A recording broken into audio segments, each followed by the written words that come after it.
All right, welcome back to another Blind Life Talks episode. My name is Pranav Savla. I am your host, and I've got my friend Abhishek Dhol with me. Hi, Abhishek. Hi Pranav, very nice to be with you again on your channel, on your YouTube channel, Tech with Phoenix. Yeah, thanks. Nice to have you back again. I really enjoyed the past two Blind Life Talks episodes, and I hope our viewers enjoyed them as well. Uh, you want to maybe give a quick, brief introduction of yourself? Yes, of course. I will. My name is Abhishek Dhol, as Pranav stated. I'm a second-year law student at Queen Mary University of London in London, England, United Kingdom. For more details about me, I would highly suggest you rewatch the first two Blind Life Talks episodes. More details about me are given. Um, Honestly, except for those parts where except for the introductory parts where I've introduced myself of those episodes, nothing else I've said in those videos are of interest. But what Pranav has said is of much greater interest there, so that's why I mainly suggest you watch them. But yeah, if you also want to know more about me, then information about me is given there.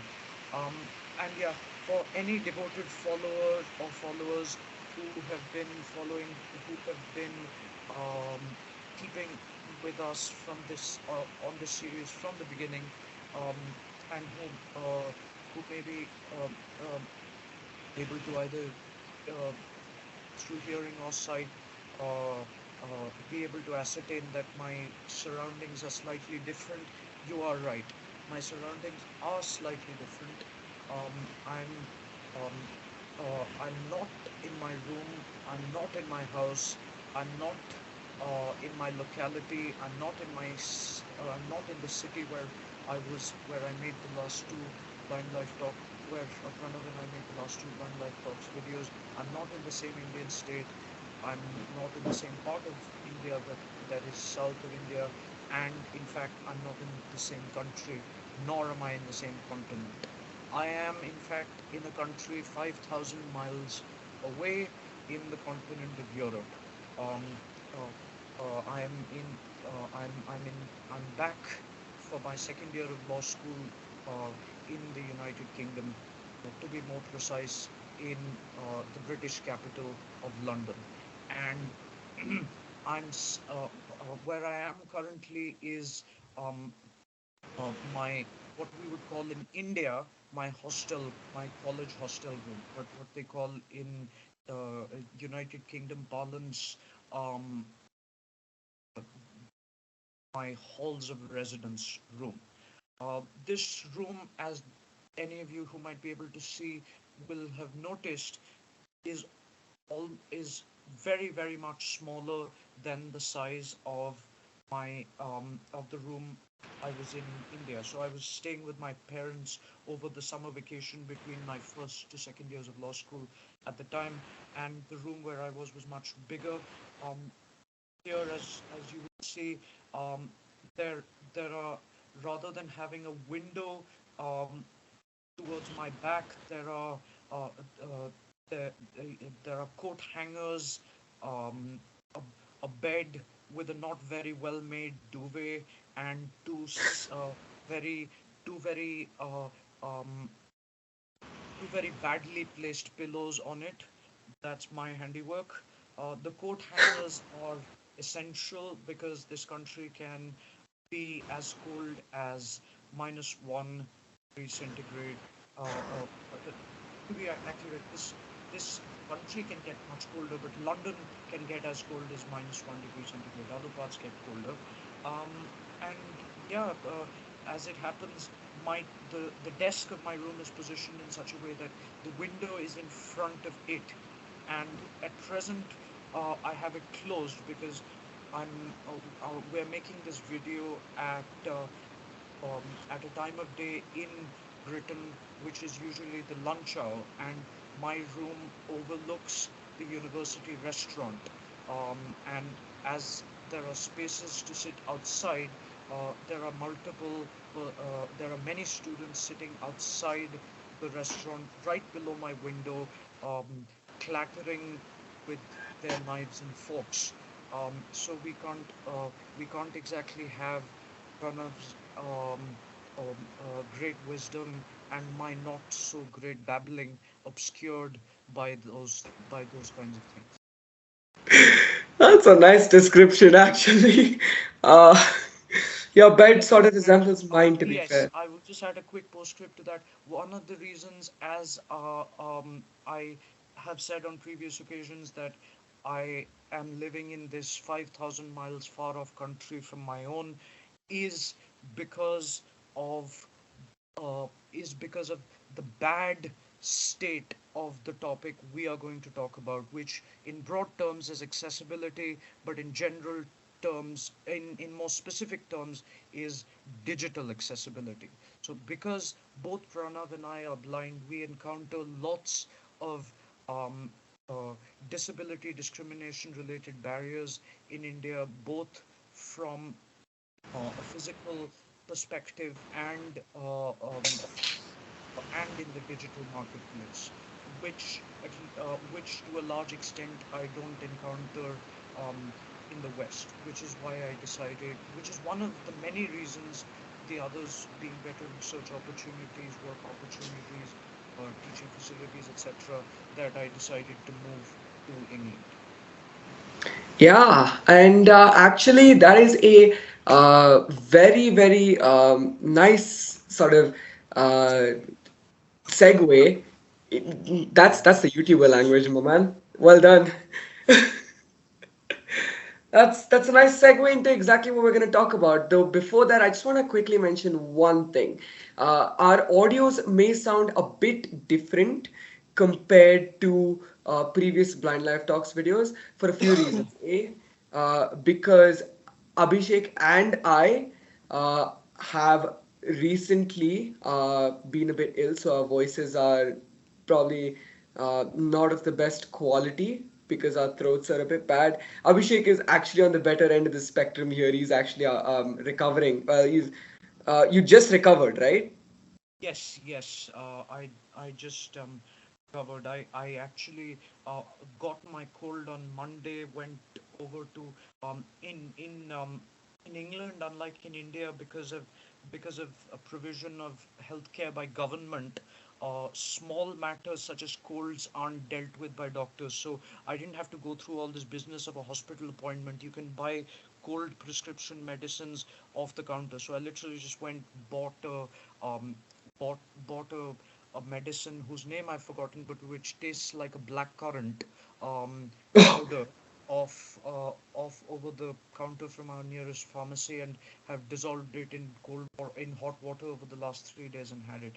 And by the way, that medicine box came with braille labels about dosages, what the medicine's name was, and how many times per day it should be had, which I've never seen in India, but which Oh I've seen wow, almost 10 times in the UK so far. that level of granularity is And actually impressive. I got containers. it. Containers, yeah. The medicines that I have to take here, just as a quick sort of side Side. note, eh, do not have, as Abhishek mentioned, labeling on them. So I've actually been relying on a combination of Be My Eyes, other OCR apps, and um, what I call in fun terms eyeballs or sighted help to uh, take take the medicines I require. So as I was saying though, for the audio thing, my voice especially because I'm still recovering may not sound as great. The second thing is Abhishek, you are in a different location, right? So your audio, Yes. of course, sounds a bit different. Actually, it sounds less roomy because your room's slightly smaller, right? So, Yeah, um, it's half the size of my bathroom, as I mentioned in India. right. And the third Oh yeah, reason, and actually, I forgot to mention yeah. about my room. The price of this room, for this room, which is half the size of the bathroom that me and my dad share in India, is £6,385.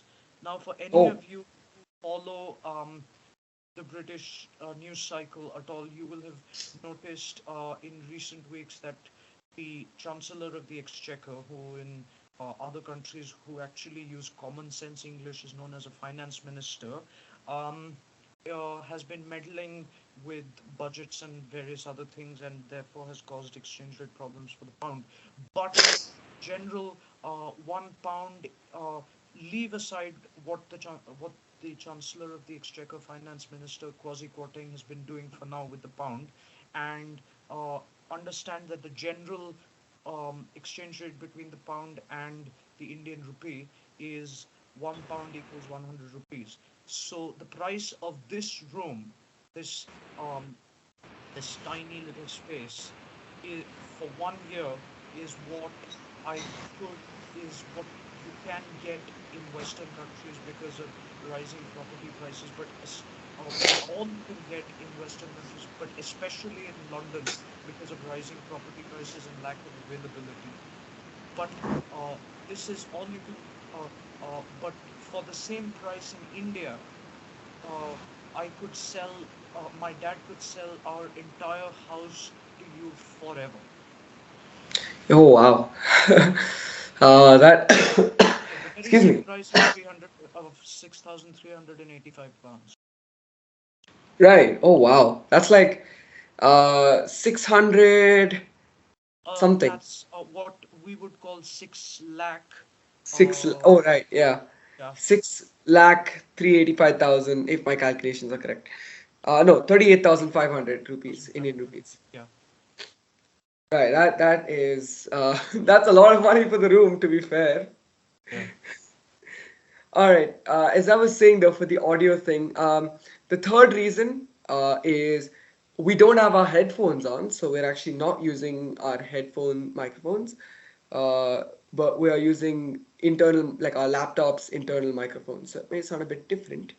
The reason we did this is to sort of uh, level the playing field, I guess, because we're talking about accessibility.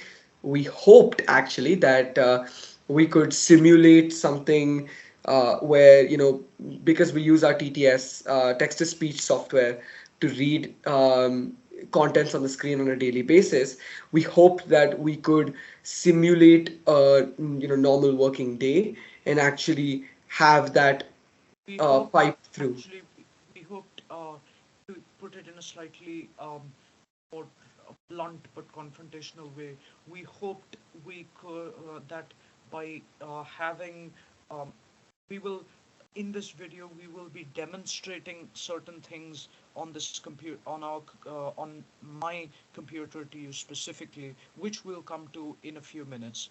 But by having our headphones off and play and showing and having you listen to our screen reader software NVDA read out things to us as blind people, we hope that it will normalize the use of text. It will normalize the use of text to speech software by the blind for you, the sighted viewer. Right. That is a way more concise way to say it, actually. Uh, um, so those for, I mean, it. To be fair, it didn't actually work, and no matter what we tried, we couldn't get the text to speech to pipe through the microphone. And after that, we just decided to leave the headphones off anyway. Uh, so You can't those hear for the now. You can't hear my software.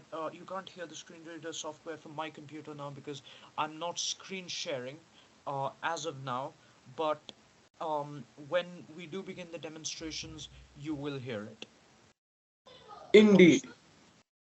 Indeed. And we're going to get to that in just a moment. Actually, since my preliminary technical jabber is done, we can actually get on to more technical stuff. Yeah, yeah.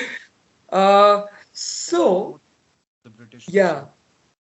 right. So, if you were able to, you as the viewer were able to watch the last Blind Life Talks episode where we talked about digital accessibility as in a broad sense, but we went into a lot of aspects in terms of digital accessibility. If you didn't watch it, by the way, I will put a link to that video in the description, and I'll also put it in a card here on YouTube so that it pops up on your screen and you can click on that. Uh, so if you watch that video, you may remember that one of the things that we talked about there was, well, one of the things that we verbally, it was a myth that we verbally debunked, was that accessibility in, well, accessibility, making a system accessible was compromising on its security, the system's security. i.e. Um, that i.e. that if that security and accessibility are mutually exclusive or incompatible. Yes, yes. Now, that is not true. And so we decided to actually, demo this for you to make absolutely certain, to make absolutely clear that it is a myth and that accessibility and security can actually be, uh, can go hand in hand. And actually, before we start, the reason why we did this actually carries a nice story to it. As you have come to expect in Blind Life Talks videos, we always start with an experience. And Abhishek, you got one more for us, right? Yep. Let's go.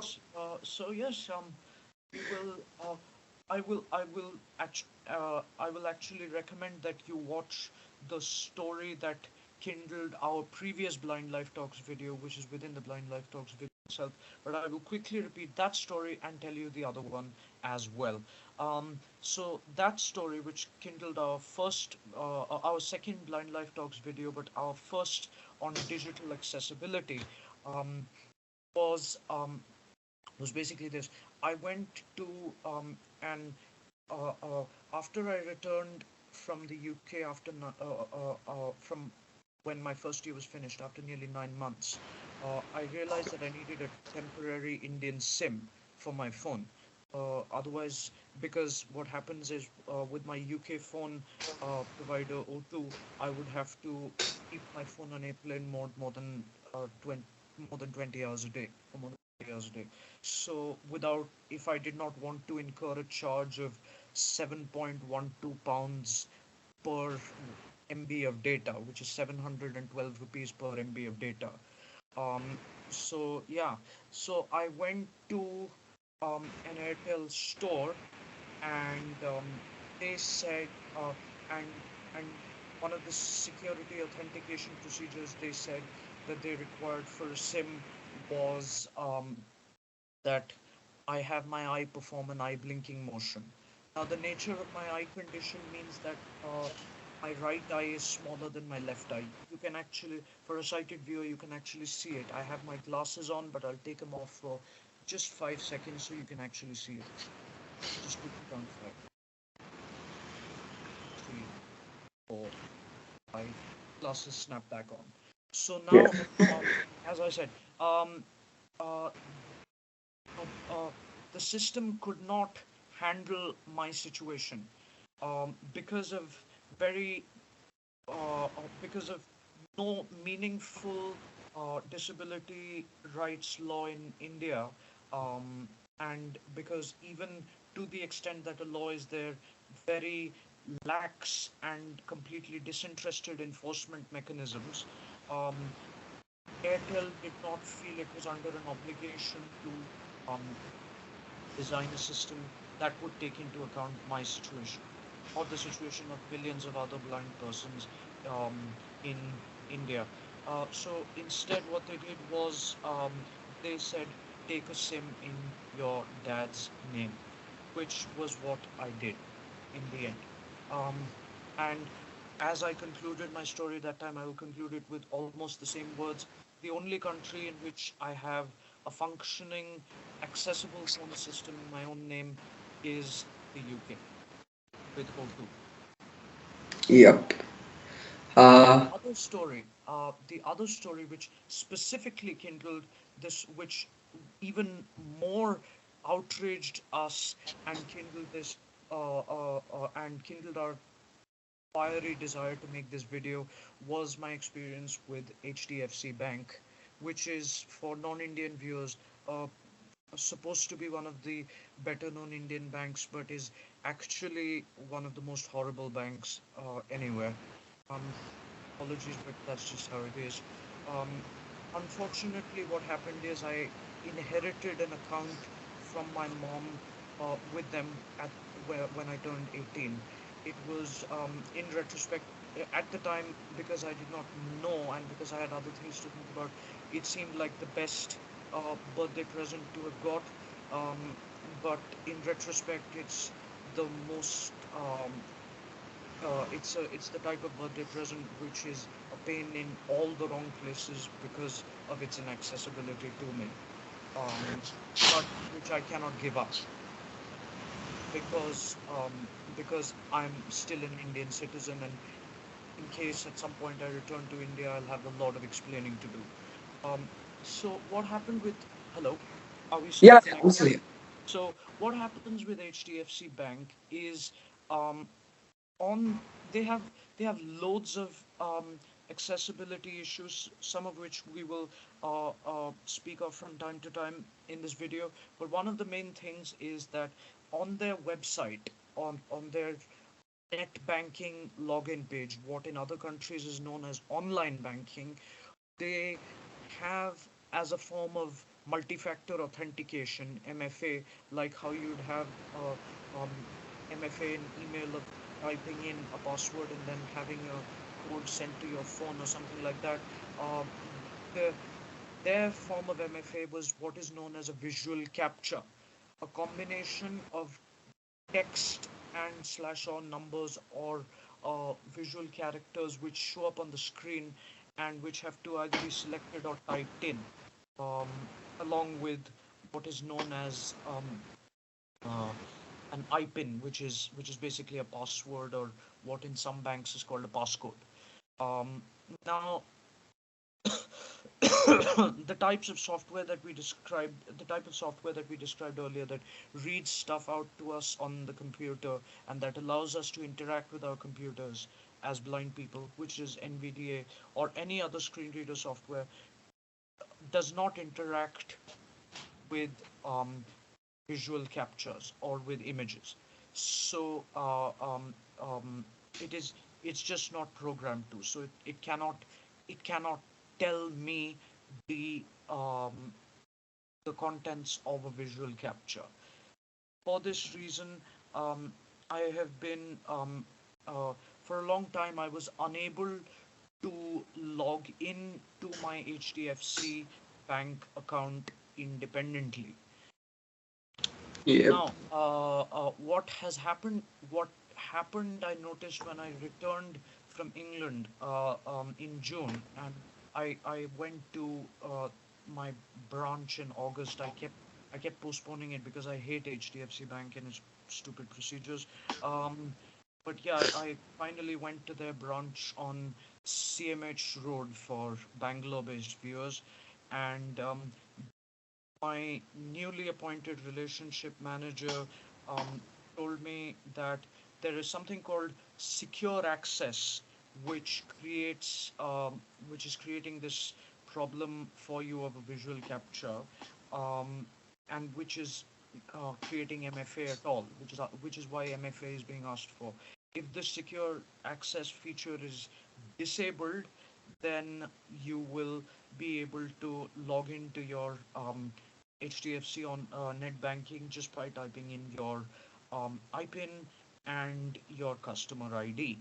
And that is what they have done. But this is not a proper two-factor authentication, and because of this, at least theoretically, I can't say about practically, my account, my money is less secure than that of my cited counterparts who have uh, customers of HDFC Bank, and that, depending on how you like to view it, at least in the West, would be considered to be indirect or direct discrimination against the disabled in the law. Yep. And the annoyance and the inferior, well, the fact that the the what we were told was that it couldn't be accessible and secure. While we knew of system, in fact, you use your bank in the West is a system that is accessible and secure, right? Yes, indeed. It's very accessible and very secure. Barclays Bank, in fact, is known for its accessibility and security. One of the main um, blindness associations in Britain, the Royal National Institute for the Blind, RNIB, has in fact given it a very high level award for its accessibility. Um, its its its app, according to UK government regulations, follows the web content accessibility. It's both its app and website follows the web content accessibility guidelines level 2.1 AA standard. Um, and One of the best things which I've never seen in an Indian bank is that 98% of its cash machines are audio based. So you just you if you carry a headphone with you or even AirPods with you, you just insert it into the jack, and it converts itself into an audio cash machine. Oh wow, I really And like that. I can do every pretty much everything in Barclays um, independently without any help. And we are actually in this video going to show you how I use Barclays and other systems independently without any difficulty. And we're going to apply tests to those systems for extraordinary situations to see if I can uh, uh, to show you that that those systems have been so accessibly designed that even if an extraordinary situation, or i.e.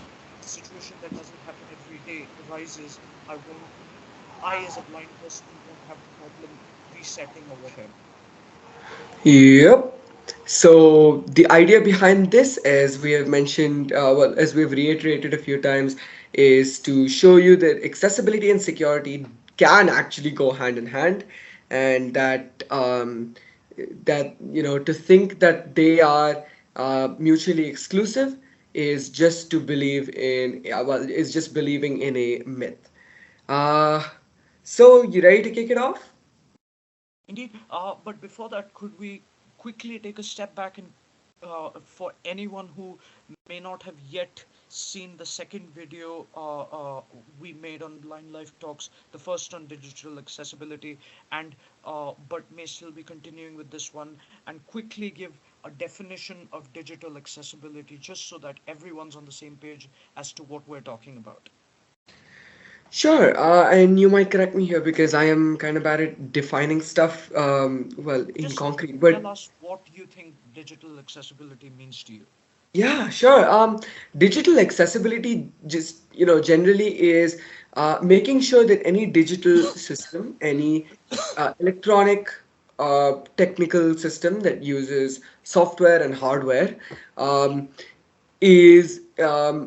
digital accessibility ensures that any such system has functionality or is usable and completely accessible, which means that there is no difference when, say, someone with visual or any such other physical or otherwise impairment uses it, compared to if someone and let's put it this way. So it's basically, it makes sure that there is a playing field for people with protected characteristics compared Fantastic. to people without protected characteristics. I think And this just everyone has a protected characteristic. That's a fair point, Because actually. yeah, because protected characteristics, at least in the Equality Act, which is the UK's most recent discrimination law, include but are not limited to age, disability, gender reassignment, marital or civil partnership status, sexual orientation, religion, race, um, uh, and one more which I'm forgetting.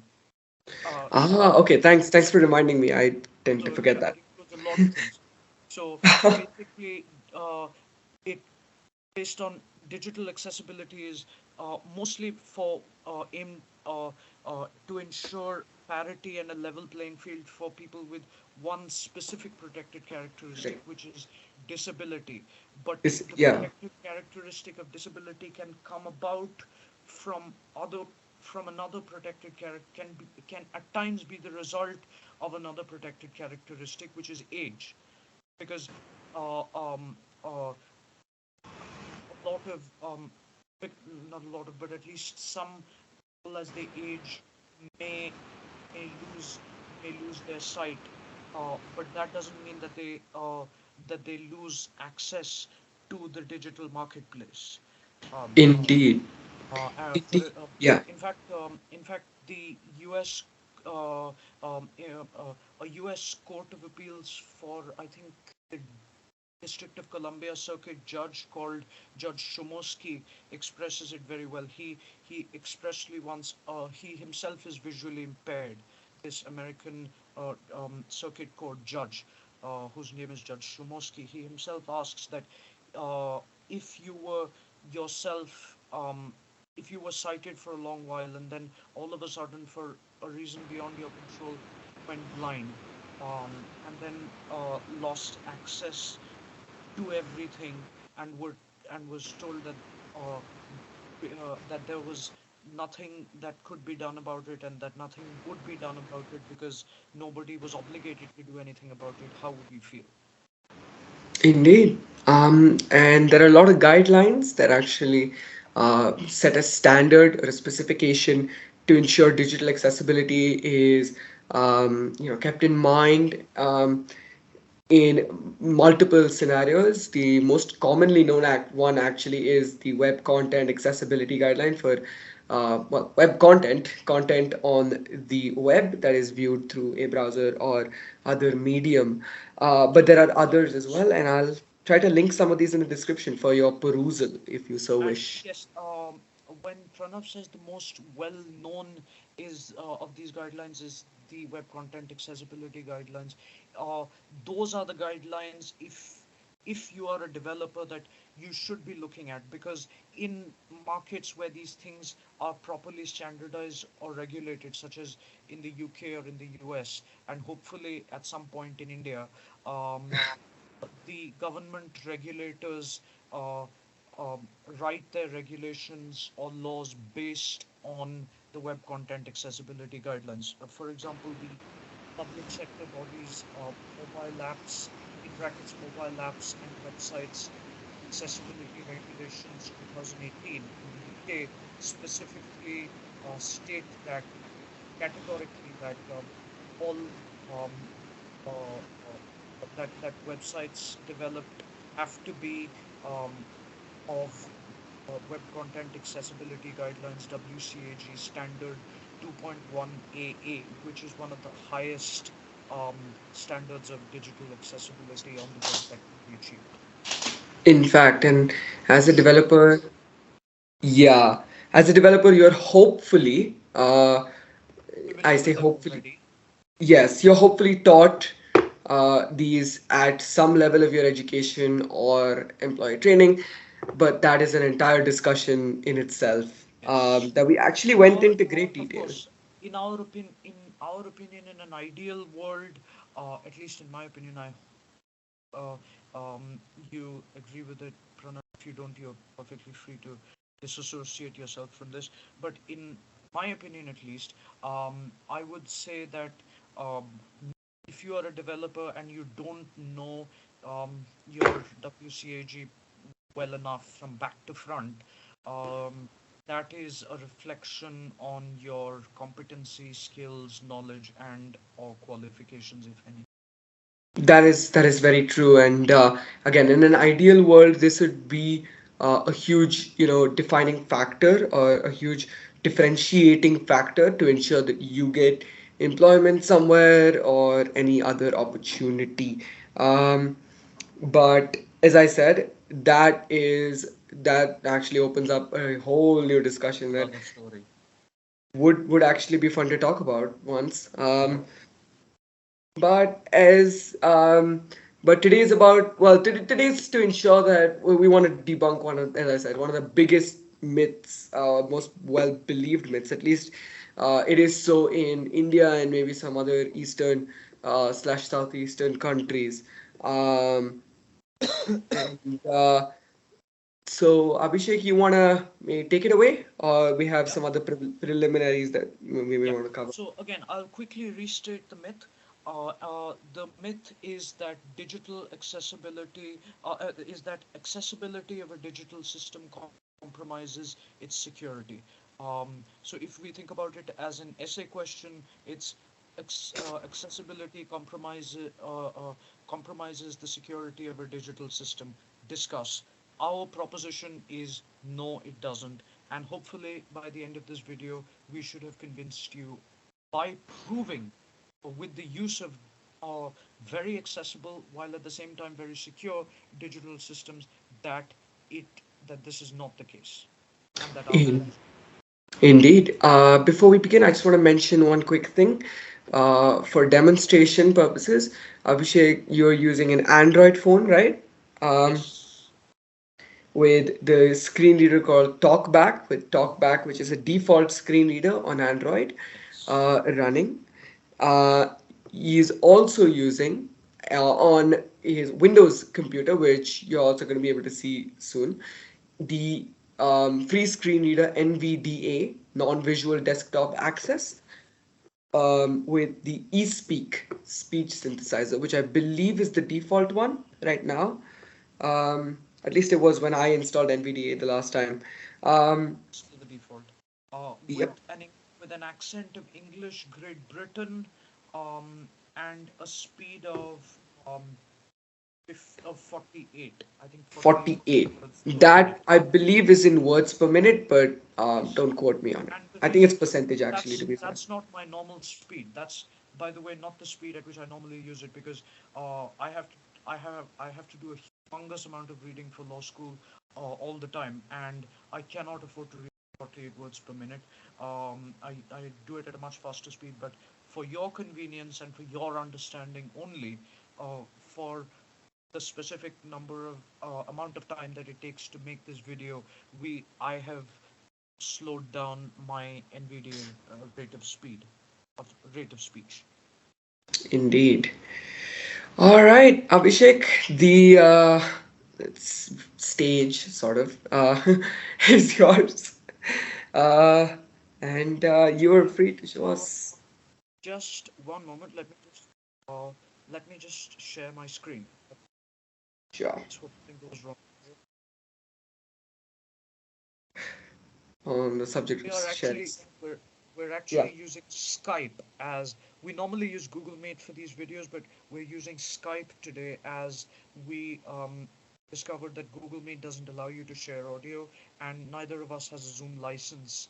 And even though my university has a Zoom license of its own, it does not allow me to invite non Queen Mary users to a Zoom meeting from my Queen Mary account. So I could not invite Pranav Zoom meeting that wasn't, and a Zoom license purchase is Is $49. So that's it, why we decided to it's use Skype. extortionately expensive for relative comparison.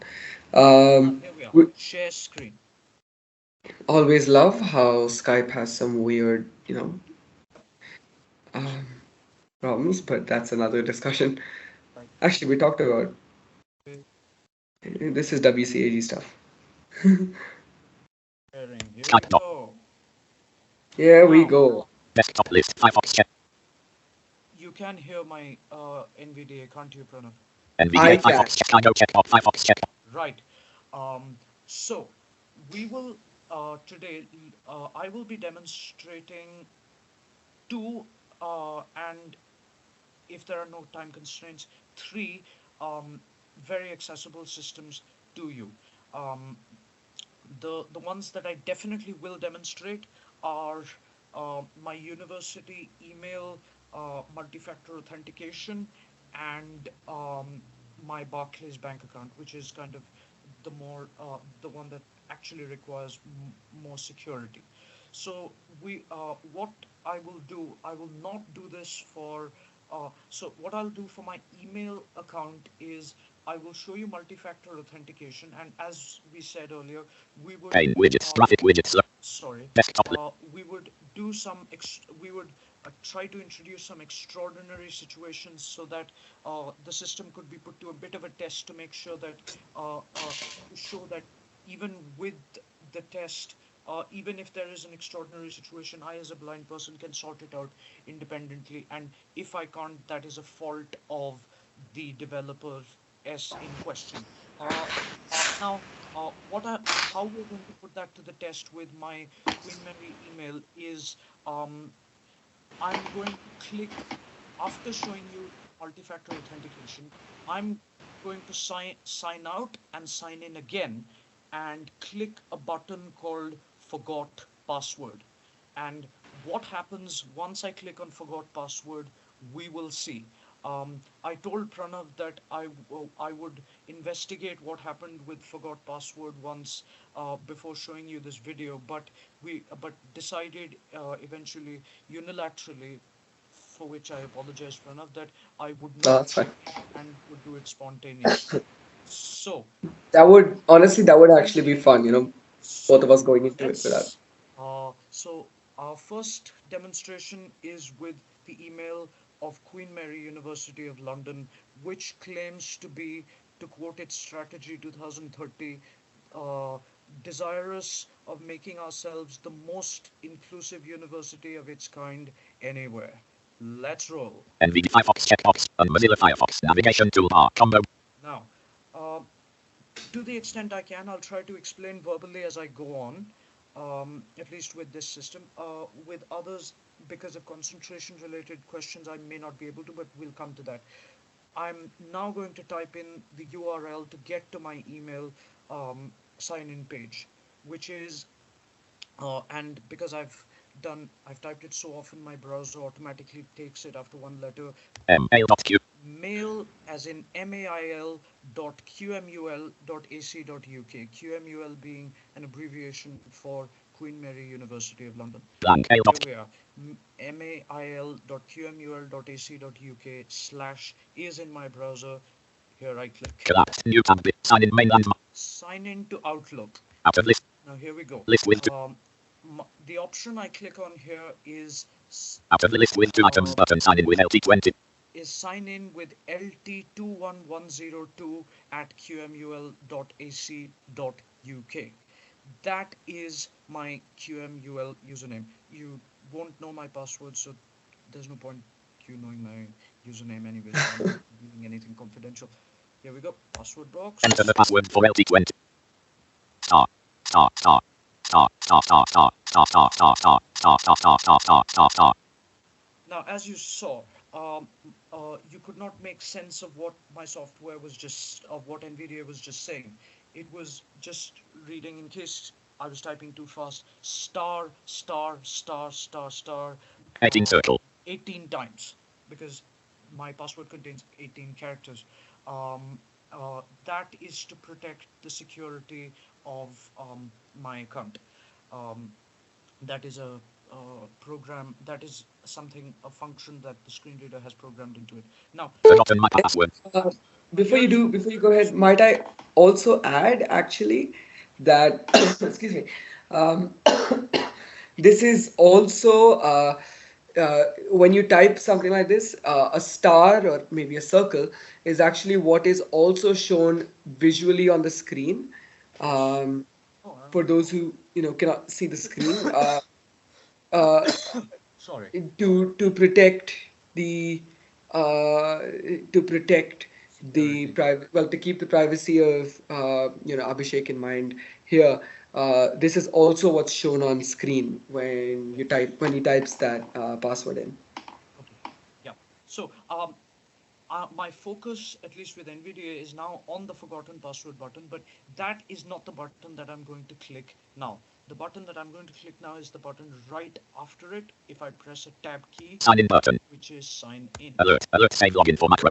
Out of list heading level. Now, here is a box called verify your identity. I have two options, and as you can see, they have List with two items button. Text text. plus Roman 20 xxxxxxxxx. text certain number ending XXX28 Button or call plus Roman. sorry, apologies, that was something else, but or call number ending XXX28. Now, the reason they have this thing number ending XXX28 is obviously for security reasons. They don't want the entire number to be identified because that could also potentially be a security breach. So I won't be identifying the entire number to you either, but I will first in I will first click on the text Button text. option. If that doesn't work, I'll then click on the call option. What will happen if I click on the text option is it'll send at least what we know in India as an OTP style code um, to my phone by text message, which I enter into my computer. If I press call uh, the number except if I press the button which says call XXX28, I will get an automated call from Outlook authentication, which asks me to go onto my phone keyboard and press the hash key. But I prefer to use text for obvious reasons, so we'll first click on text, and only, as I said, if it doesn't work, we try. Out of list with 2 items button. Enter code edit required we tick the text in your phone plus Roman 20 XXXXXXX28 dot. Please enter the code to sign in dot. Right. The code has arrived. 1428. Messages has one note. Messages. Copy. Unread from Microsoft use verification code 698855 for Microsoft authentication. Now. Sorry, Double I tap to think activate. my Double tap to hold to long press. my phone speech rate is a bit too fast for you to understand, especially if you don't understand British Paragraph. accents. Heading. So Control. I Next. will. Window. Speech rate. Speech rate.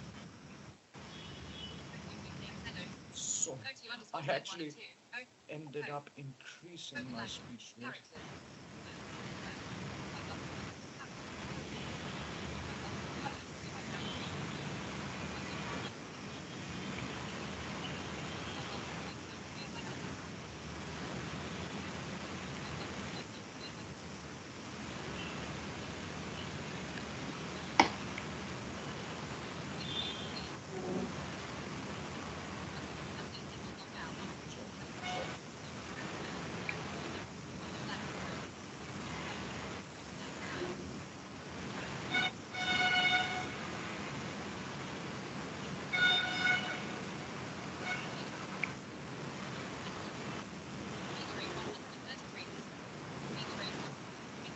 Here we are. That's better. Microsoft use verification code 698855 for Microsoft authentication. 6. Now. 9. Double tap to act. +372519. Unread. Microsoft use verification code 698855 9. for Blank. Microsoft 8. 8. authentication. 5. 5. Right. Double tap to So activate. Double I tap to usually, call. of course, don't take this long to type the authentication code, but it's just because I had to Screen off. slow down the speed at which my software on the phone talkback was speaking for you, the viewer. So now I've typed in the authentication code. Clickable non-tick. What I usually do, this thing crops up only once a month, so we specifically planned Unknown this unavailable. Your so that it would fall on a day when multi-factor authentication came up. Because of this box right next to the authentication sign into look and dash. typing space called don't ask Enter code edit. 430. Clickable non-tick. Task checked. I'm going to check that box now. And hello, are we still connected? Yeah, yeah, we're still connected. Yeah, good. Sign in another way. Not sign in. More information about verify button. Verify.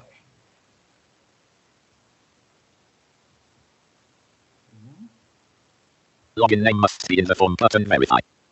More verify button. Whoops, slow internet. Login name button verify. Visited link more information about enter sign into Outlook main landmark. Click sign in more information verify button. Hey, what the hell? Oh, what just happened there? It's Login name must be content info landmark main button verify. sorry. Restore R. Try this again. Skype. Desktop list and Mozilla FM expand collapse. Sign in mainland out of the list with 2 items button text plus Roman 20 XXXXXXX 28. Okay. I will. 1432. Phone has one notification. I'll just abandon my scruples Double and tap use to call. activate. Button call plus Roman 20 XXXXXXX 28. Use tab with 3 fingers to view. Out of list click we tick recalling your phone not. Please answer it to continue not. Right. Answer. Here we go. I'm answering you.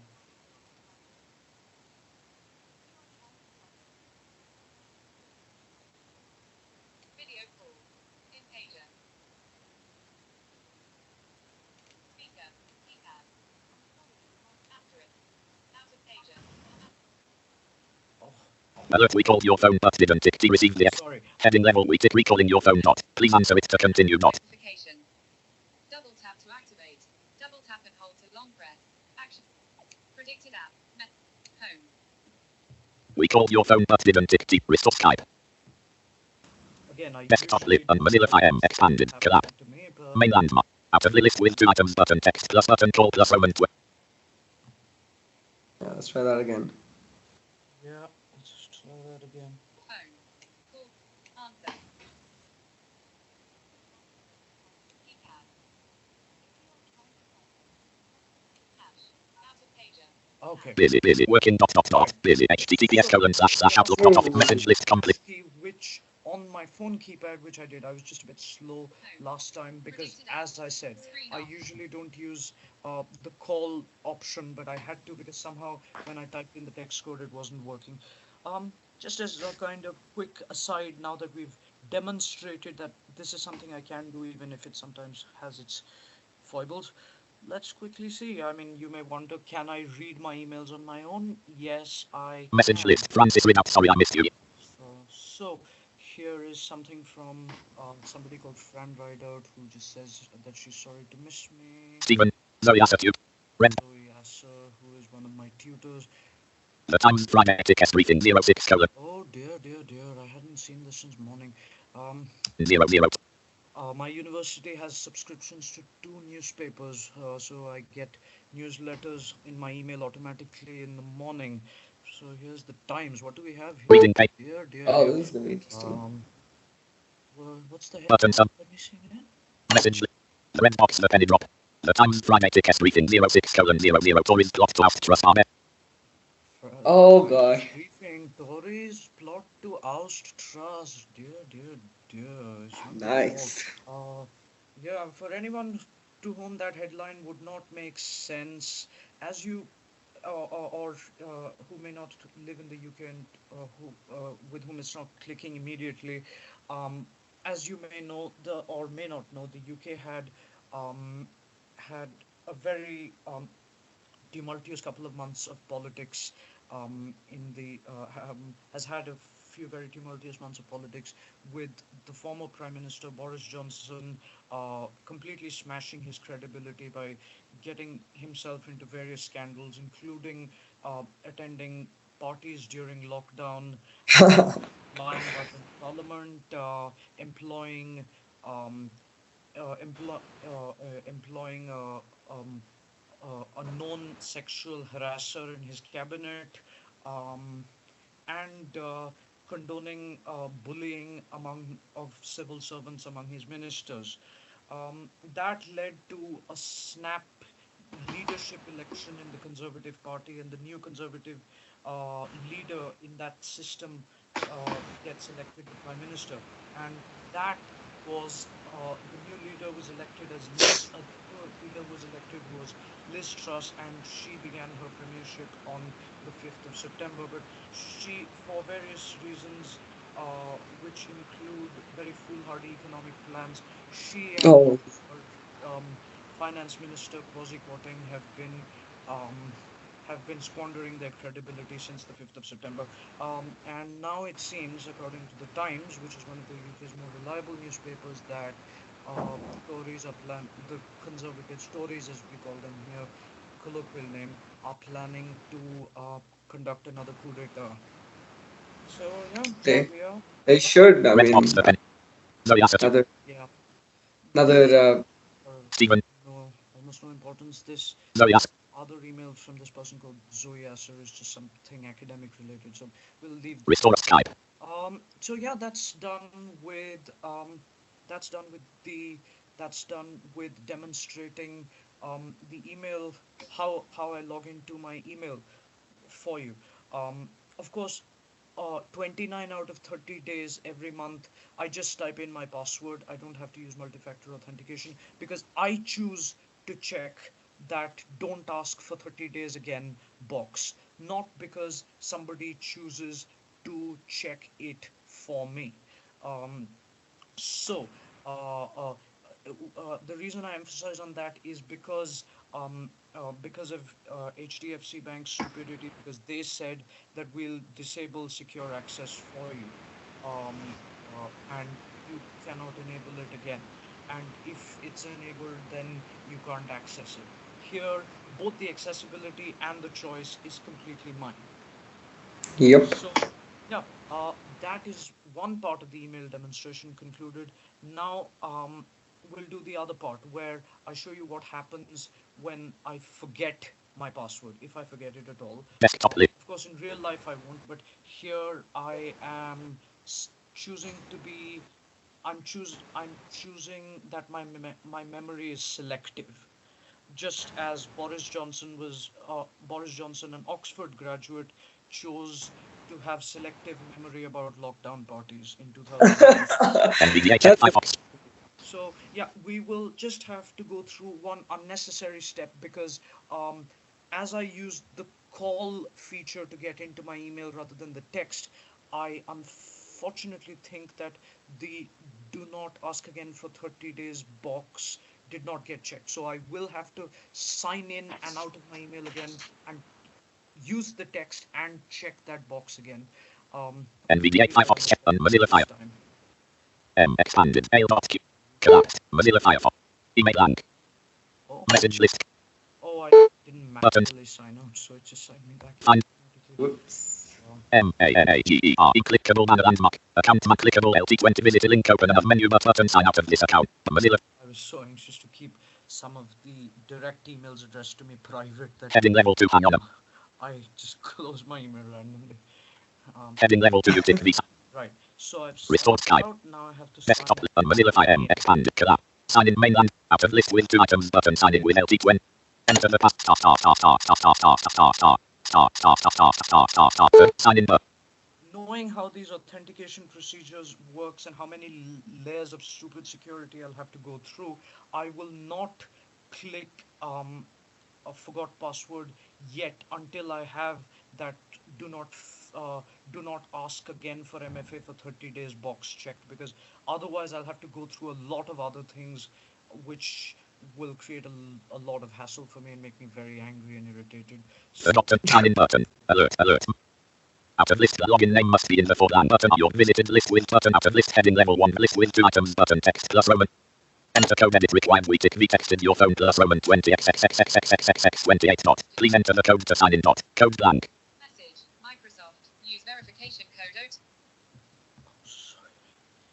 Last messages has one message. Unread from Microsoft. Use verification code 024617 for my 0 2 4 6 1 7. Clickable on 60. Ask again for 30 days. Checkbox not checked. Checked. Sign in another way. More information. Verify button. Busy alert save login for Microsoft Online.com question. Username edit message list. I think the reason that problem arose was because I delayed last time I used the text to slow down my speech rate for talkback. I think that must have created some Oh, sort of right. blunder. Buttons. Apologies for that. Find dialog. So now that that is done, I sign out again. Manager unseen clickable. That's how these things work. Left tab clickable toggle. Button skip. Find dialog. Manager clickable banner landmark button collapsed. Left dash rail clickable banner landmark button collapsed. Account manager for Abhishek. Left dash rail clickable toggle button not pressed calendar. Restore R. Skype. Desktop list on Mozilla Firefox navig. Expanded mail collapse. Busy https colon. Inbox select message list. It's not allowing me to sign Button. out now. Find dial manager email clicker. Account. Out of button collapsed.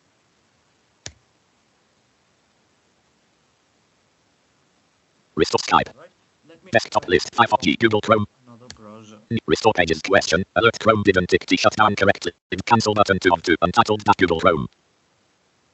Tab control. In document. Main landmark. Main landmark. Enter your search term edit as toolbar. Address and search bar edit as M. Selection removed. AIL.QMUL.AC.UK. Mail. Login table. Row 1 column 1. Main landmark. Username at qmul.ac.ul. T2102 at qmul.ac.uk. Create a Microsoft can tick the access. Next button. Table. Main landmark. Enter the password for LT21000. Forgotten my password link. Okay. My main landmark. Form landmark. Enter your email address. Edit required blank. a.dhol@ass21.qmul.ac.uk. Please type your email address in the format user@contoso.onmicrosoft.com or user@contoso.com. Use audio mode button. Graphic capture. Right. Here is, in some extraordinary situations, here we come across a situation where we have a capture. And as my software read, it said graphic capture. So now that graphic is the visual capture, and Button use audio mode. is this button called use audio mode. Use picture mode. Button reload. Button use picture mode. Button edit. Enter the character edit button. Button use picture mode. Button play the audio. Now, when I use audio mode, it takes me to an audio capture rather than a visual capture, which is one I can hear and then enter. So now I button use button play the audio. Play audio. Ground. Store. Control. Deal. Show. Count. Button use the button play the audio. LA. Ground. Use picture mode reload button. Store. GRO. Control. Space STORE space Deal. CONTROL DEAL Show. space SHOW Count. space. Got 3 of those words. Reload use picture mode play the audio. Ground. Store. Control. Deal. Show. Count. Use it reload enter the character show deal control deal show blank pay blank COUT next button. Enter your email address edit required .dhol@hs play the audio button use picture mode. Oh dear, did I get one of these words wrong? Button reload. Edit round store control deal show count. Enter the characters in the picture or the words in the audio star. Blank. Button next button cancel. Out of button E. X T. Enter your email address edit required. Play the use picture mode play the audio button use picture button reload. Button use picture mode button play the audio. Soldier. Hunt. Rule. Age. Year. Stream. Deliberately make Please type your button play the audio L. Screen. Soldier. Hunt. Rule. Age. Year. Use Stream. picture mode reload enter the characters in SOLDER space HUNT space RULE space rule E space blank. Reload use picture mode button. Are we still connected? Hello? You're still here. Sorry, I was just coughing, so I muted myself. Play the audio button. Sorry, I'm a bit clumsy with this audio capture. I don't know why it's... Oh no, it's fine. I was. Soldier. Hunt. Rule. Age. Year. Stream. Use it reload enter the character rule blank space blank. PAG space GGE space EAR space S T REME 3 blank next cancel next enter your email. System Skype. Well, anyway, there there there's some trouble with the audio capture, but anyway, you get the idea. So instead of a visual thing, there should be an audio instead. So Right. basically, what would happen after that is it would send me a text to my phone to send another code. Then it would reset my password and everything, and after that, I'd just use the new password. So um, even if even if that part of the test didn't quite work out as we expected, um, Lock that screen. is that that is how it O2 UK. um, Screen off. that is basically what is supposed to happen.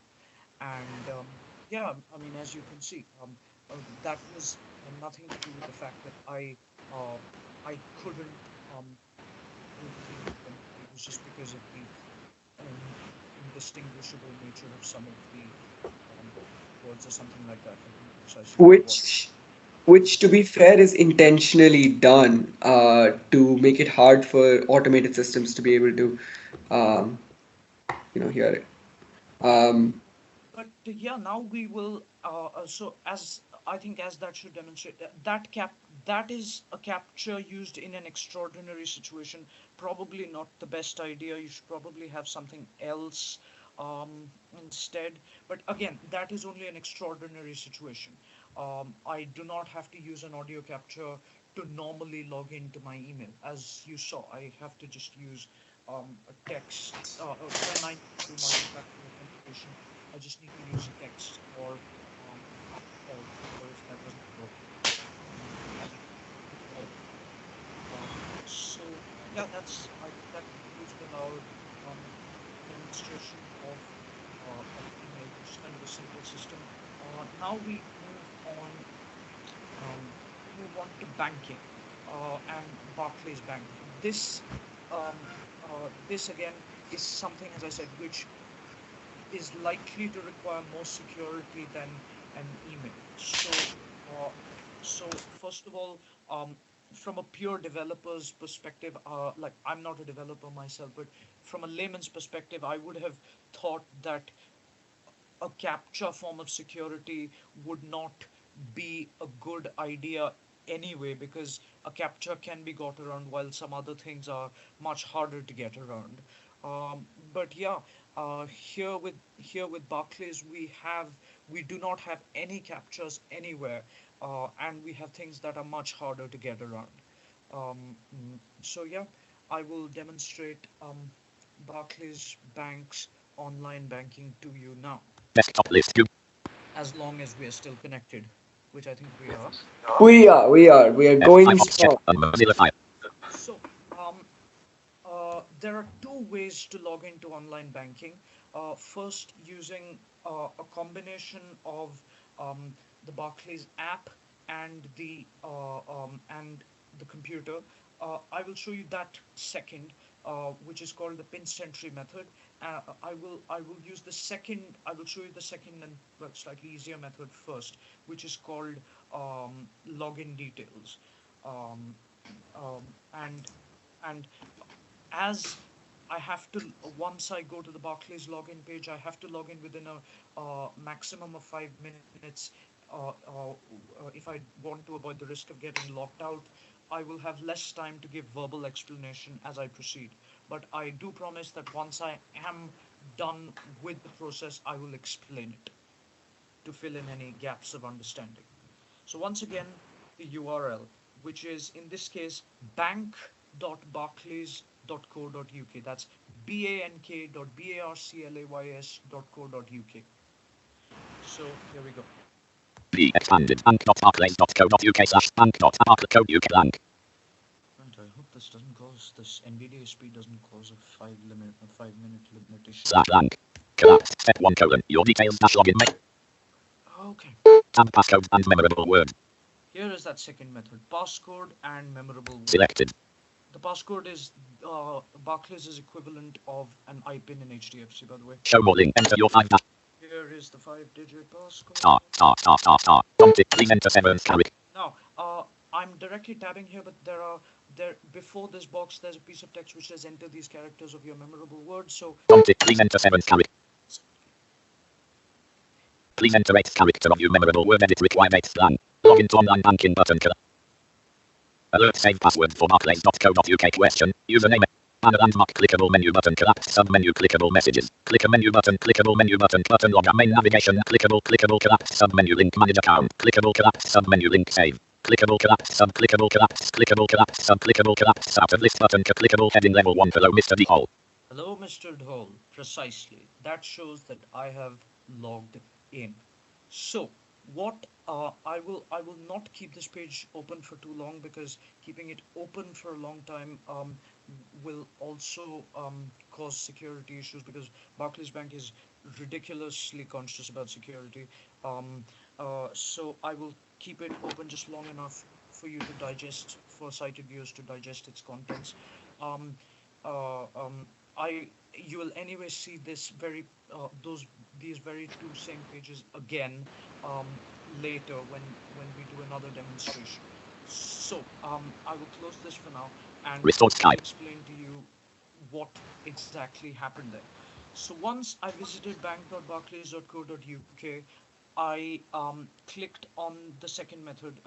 The names have changed for some reason recently, but I know what, like, because I've used Barclays for so long, I know what is being referred to.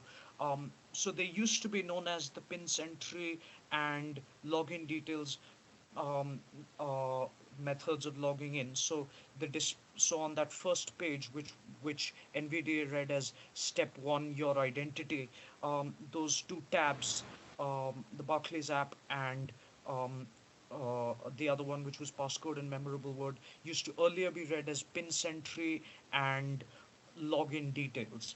But today morning, as it happens, Barclays decided that it wanted to do an immediate uh, relayout of its system and make huge updates to its app. So they did that, and the in fact the app updates were so huge that I had to reinstall it. So yeah, that's why some of the naming conventions have changed at the last moment. But now I'm going to show you that second method of how you log in using. But of course, I did not explain. I'm getting ahead of myself. Sorry, my brain is not working because of my cold. So after I clicked on the tab of passcode and memorable word, um, it asked me to type in my passcode, as you saw, um, which is a 5-digit number. After which there was a thing, if I'd navigated with arrows, which would have said enter these characters of your memorable word. But to navigate quickly, I just used my tab key and it just said enter seventh character of your memorable word. Now, my of course, you won't know what my memorable word is. You don't need to know, and you should not know. But a memorable word is usually about 10 characters. Hello, is there something Yeah, wrong? you're still going. You're still going. Yeah.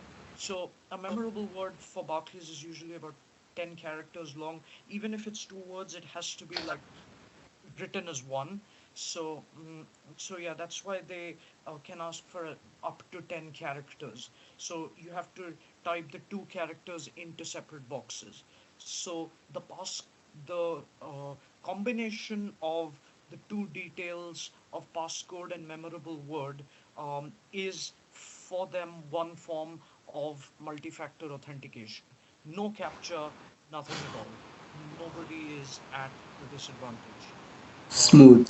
while in HDFC there used to be a captcha, there isn't one now apparently, um, or at least not one for me, which all which puts me at a disadvantage for a different reason. But again, um, uh, this should show that there is no need for a captcha. If any more evidence is required for no need of a captcha, and we, we will supply you with lots more, I will once again log into Barclays online banking using the second, the what is actually shown as the first method, but the second method that I will demonstrate, which is using the combination of the Barclays app and the computer. Here we go. Let's do I it. will first Sorry, I'm still on my text Messages. messages. So, Double tap to activate. Double screen off. my talkback keeps speaking. So what I will say is I will first get into the Barclays app because um, for reasons I will explain later, I will need to do things with the app and computer very quickly, and the amount of navigation that that requires, it does not allow me to log. It would be unwise for me to log into the app once I've gone to Barclays Online Banking, which is why I will log into the app first. I do not know if you can see my phone screen, but hopefully you 1457. can. I don't think we can, but it's okay, I guess. Yeah, you Play can anyway Store. hear, Open. which should be good enough for anybody. Yep. Barclays. Hi. Heading. Enter your 5-digit passcode to log in. Please wait. Log in. Tap to cancel authentication. Button. I'm just Double using tap to activate. fingerprint authentication Authenticated. here, like in many Barclays. banks. Please wait. Please wait. Loading account. Please do not. Logging in 3 full stop. Barclays mobile banking.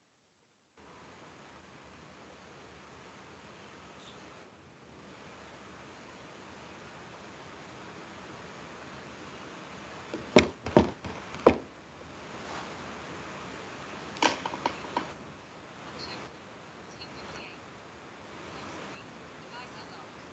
Barclays mobile banking home. Swipe down then up to access the menu options at the bottom of the screen. Barclays. My profile. Button.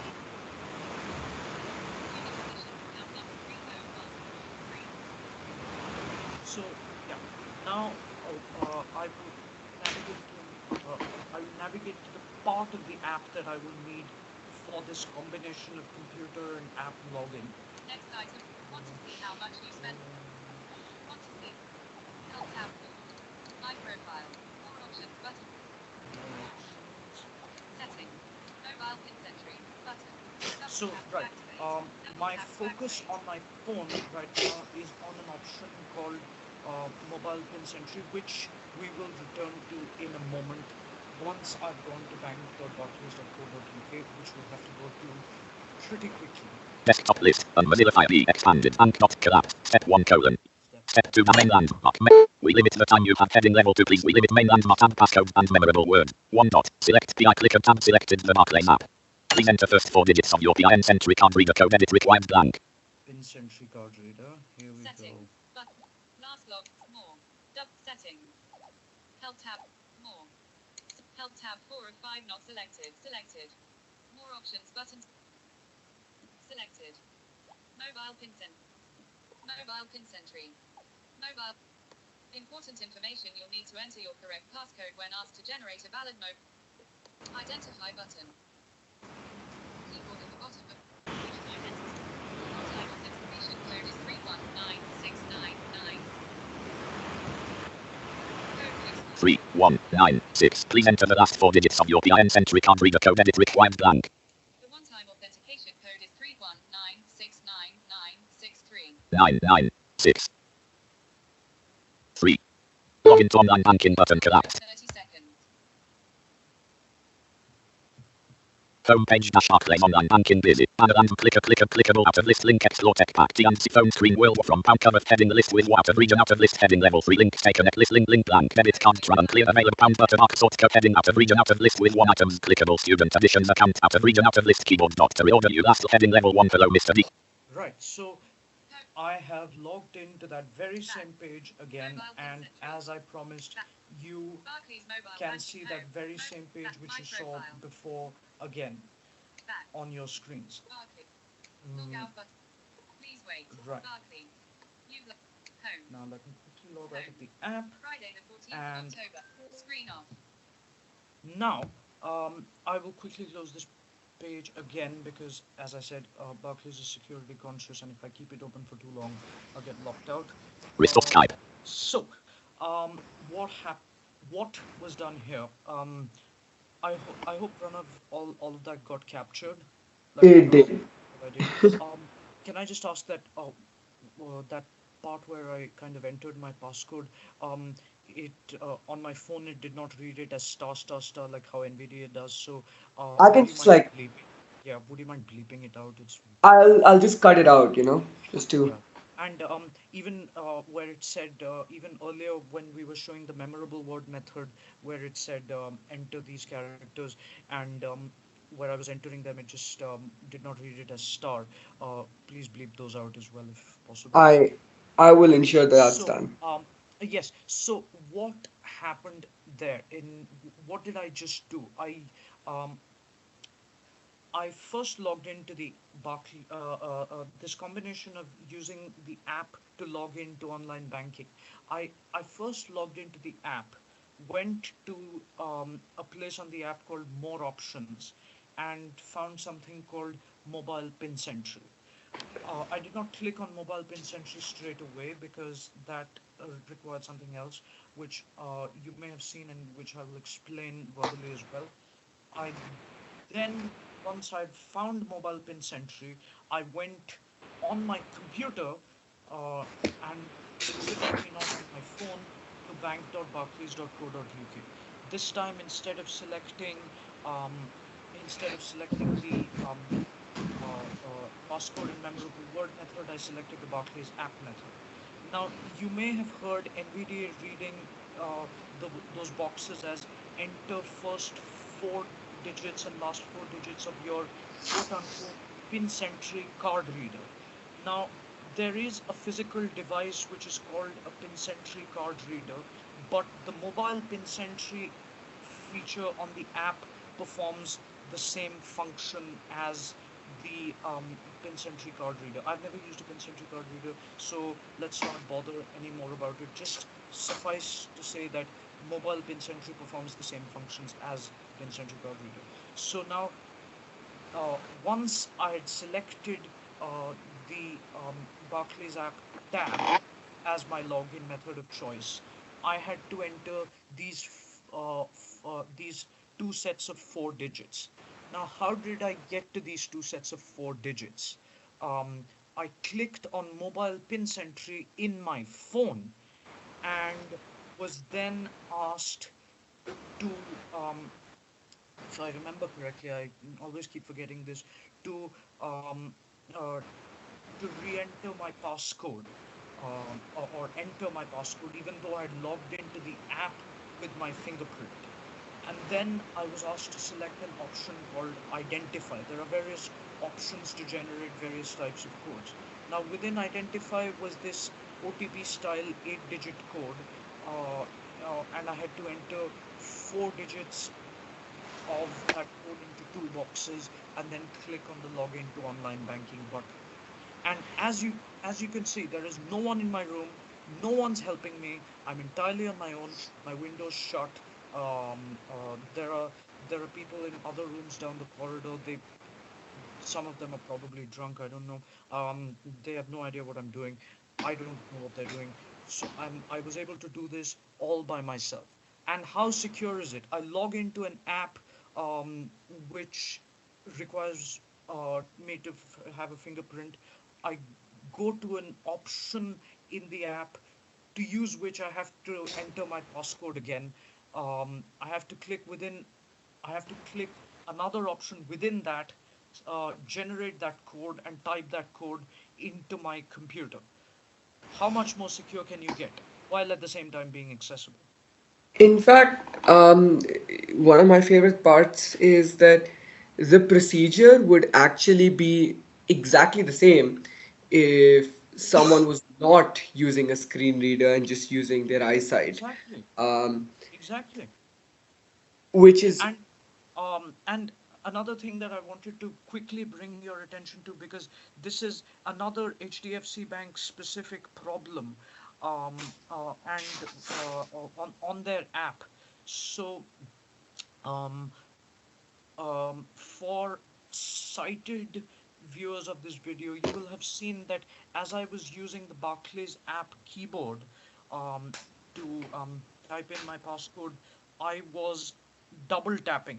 Pranav, obviously you wouldn't have seen this, so this is new information for you. So this is a type of keyboard where you don't hover your finger, where just because your finger touches a character, whether it's a letter or a number, that character doesn't get typed. Once your finger is on a character, you have to double tap it to typing. This reduces the chance of mistakes. So, as they said, I have only as the text on the Barclays login page says, we limit your login time to 5 minutes, and many pin sentry related activities are limited to 5 minutes. So, and many things on the Barclays app are also have very strict time limits. So, if you need to type something into the phone and you make a mistake, that obviously takes up time. So, this method of having a double tap keyboard is very good. Now, HDFC Bank's keyboard um, has is designed in the normal in the QWERTY way, and in the way that a normal phone keyboard is designed, i.e., if your finger falls on a character, then that character gets typed in. Um, this this is one of many things, including pop-ups, that causes much harassment and irritation, and and basic psychological explosion for the blind, uh, because a lot of, at least if you're anything like me at typing on the phone, you'll have to retype a lot of things many times. Oh yeah. So I if mean, so you got. if there Yeah, go is ahead. one thing you take away from this part of the demonstration, if not, if still you aren't convinced that accessibility and security are not incompatible, sorry, let it be that, please, if you are a bank like HDFC and you don't have a double tap keyboard like what Barclays does, please just introduce it. Would you agree, Pranav? I would, and might I also add that as a developer, I can confidently state that like many accessibility fixes and improvements, this one in terms of code is a matter of minutes and a few lines of code. It doesn't really require that much more effort put. So it's not even something where you can, go off on a tangent to say that, oh, it requires a lot of effort and, investment. It Yeah. doesn't. It's a feature in Android and you just have to enable it on, Now, your app. uh, yeah. Now the other thing, where HDFC Bank, from my understanding, still admits that visual captures show up is um, on when you're doing what they call a third party transfer, what we simply know as an online bank transfer, as in when you transfer from one bank account to another, not by card or by PayPal, but by a bank transfer through online slash net banking, from money from one account to another. Right. Now they admit that they still have visual captures for this, but Barclays does not. Barclays' procedure for doing this is security authentication procedure for this is very similar um, to how logging in was, um, and in fact, um, uh, what what I've done, and what I've done is very apt for today. What I've arranged is very apt for today. So, um,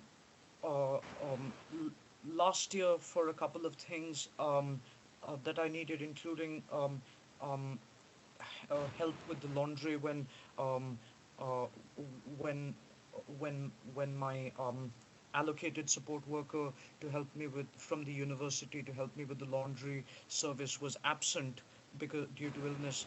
A friend of mine helped me with some of those things, including with the laundry for 3 weeks. I promised that at some point I would. He refused to accept any form of payment from me, but I promised that at some point, just as a gift, I would um, I would pay him £30 to cover to cover travel costs to and from Queen Mary, because he lives outside Queen Mary, and to cover the costs of to cover any gratuitous costs of the inconvenience of waiting while he was at Queen Mary for my laundry to get over, and for any other um, unforeseen inconveniences.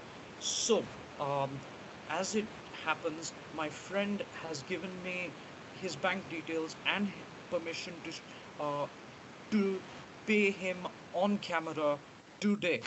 So I will do Wonderful. an online bank transfer to my friend Ivan Sheng right now.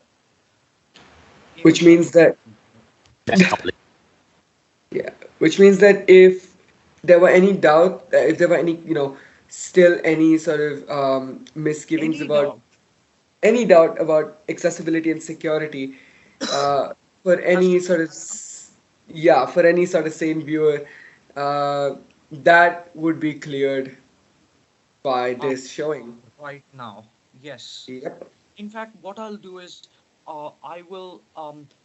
So what happens with Barclays is there is a difference in the procedure for when you do it for a new payee and when you do it for someone you've paid to whom you've transferred money at least one time before, who is called in their parlance a trusted payee. So I will make a bank transfer to Ivan as a new payee and um, um and a transfer to a trusted payee, and you'll see um, how the procedures are similar, how the procedures are different and similar while at the same time being both accessible and secure. We'll first do the new payee bit, and again, I will have to ask you, Pranav, to not talk for some while. I may not even ask you if we are still connected for some while because this, because I have to navigate between this pin sentry thing and my computer quite a few times very quickly, and it would require my 100% concentration. 1514. No Radar. problem. I got the capture part set up, and I will Right. let you know if there's Run anything that dialog. goes. Let me D colon. first Text. New refresh volume. this. Ivan checked 15 of 20. Ivan dashboard. Account number. Account number colon. Account number colon 50,800. Oh dear. Just, Desktop. this is so Start stupid. window. Search. I wrote down just my friend's account number in this Word document I have. Thankfully, I have his details on WhatsApp. WA WhatsApp chat slip and dot 100 comma 100 message QLLB pranav 100 Ivan 100 message no worries bro not selected. Add a tab emoji but messages you and Ivan account number colon Ivan sort code colon Ivan name colon HN 12 colon 2199 of 1 reply 1 of 6 copy 2 of 6 messages Ivan dash word dot account blank paste name colon HN blank WhatsApp Ivan sort code colon Ivan sort code reply 1 of copy 2 of 6 messages Ivan docu name colon H blank paste WhatsApp sister Ivan dash Just a, so yeah, now I've got all his details. Just a quick kind of cultural side note here. You may be you would have heard NVDA reading his name as the name that he's given me for his bank account as H Sheng. Now, if his name is Ivan, how is the initial H? Uh, that that comes about because he, um, he is from China and has lived all his life in Singapore. So he has both a Chinese and an anglicized name. His Chinese name is actually He Xuan, so He Xuan Sheng, which is of course the name on his passport and which is the name that he will have used for his bank account. But his friends, his tutors at university, and people he meets on a regular basis all know him as Ivan. So that's just the cultural side note, just to clarify if there were any questions there. desktop list Firefox Mozilla Firefox navigation E expanded bank.barclays.co.uk slash I'll just use the bank dot memorable Barclays dot collapse step 1 colon your details dash clickable banner and passcode and memorable word tab selected 2 of 2 info show more link enter your 5 dash digit passcode star prompt please enter third character of your memorable word edit required third blank E please enter fourth character of your memorable word edit required E login to online banking alert username edit blank password banner and clickable collapse Right. Now I have just a little time to explain that I'm opening the Barclays app 1516. again. I'm Device logged unlocked. into online Home. banking. Friday the search. Play Store. Play Play Store. Store. Open. Barclays. Hi. Enter your 5-digit passcode to log in. Please wait. Log in. Tap to cancel authentication. Button. Authenticated. Barclay. Please wait. Loading account. Logging in 3 full stop. Barclays mobile. Help tab 4 of more options button. More. Selected. Double tap. Clickable collapse submenu link borrow. Clickable collapse submenu link save. Clickable collapse. Find dialog. Type the PAY. Throw out of list. Clickable list with 1 item. Student additions account. Debit card uncleared. Checks paid into your account. Debit card transactions. Find KO link pay. Visited Barclays secure online banking. Make heading level 1 make a payment. Load heading level 2 payment from account name Callens colon. Heading level 2 payment to clickable link pay someone new. Step up bar make a payment bar heading level 2 we need to check it to we tick the it tick S heading levels list with to open the Barclays app and select tick mobile PI step 2. Select tick identify tick comma step 3. Enter the 8-digit code that appears in your mobile PIN entry here dot. Last logged in for settings. Button more. Help tab 4 of 5. Selected. Help tab more. Select. Help tab overview. Selected. More. Help tab selected. More option. Selected. Mobile pin set. Mobile pin entry. Mobile. Respond button. Identify button.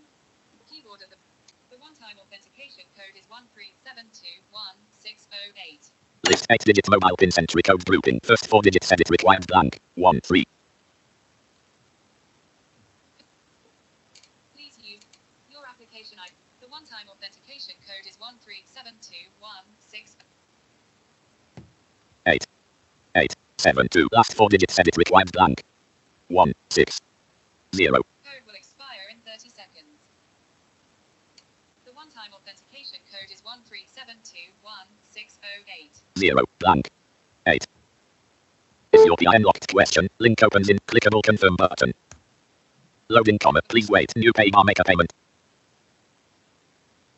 Back. Mobile. Back. Barclays mobile banking home. Back. My profile. Back. Barc. Log out button. Please wait. Home. Home. Heading level 1 make a payment. Over. Heading level grouping who are you paying question. Radio button checked. Clickable up radio clickable a business out of grouping clickable account. Right, so I've got through the first major security hurdle, so just a little time to explain. I just used the identify method again, which I use as the second method of login. This has got me to the stage where I can actually enter the payee details. As you see, I've got a thing saying who are you paying, which is a person. Of Edit course. required. Clickable account folder name. Account folder. Ivan dash word. Name colon. N colon. H. Shen selected. Copy. New pay bar.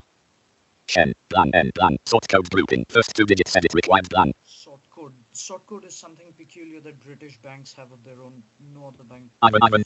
have it. Page 1 section 1 sort code colon. Second 2 digits edit Ivan. Last 2 digits. Account number edit required blank.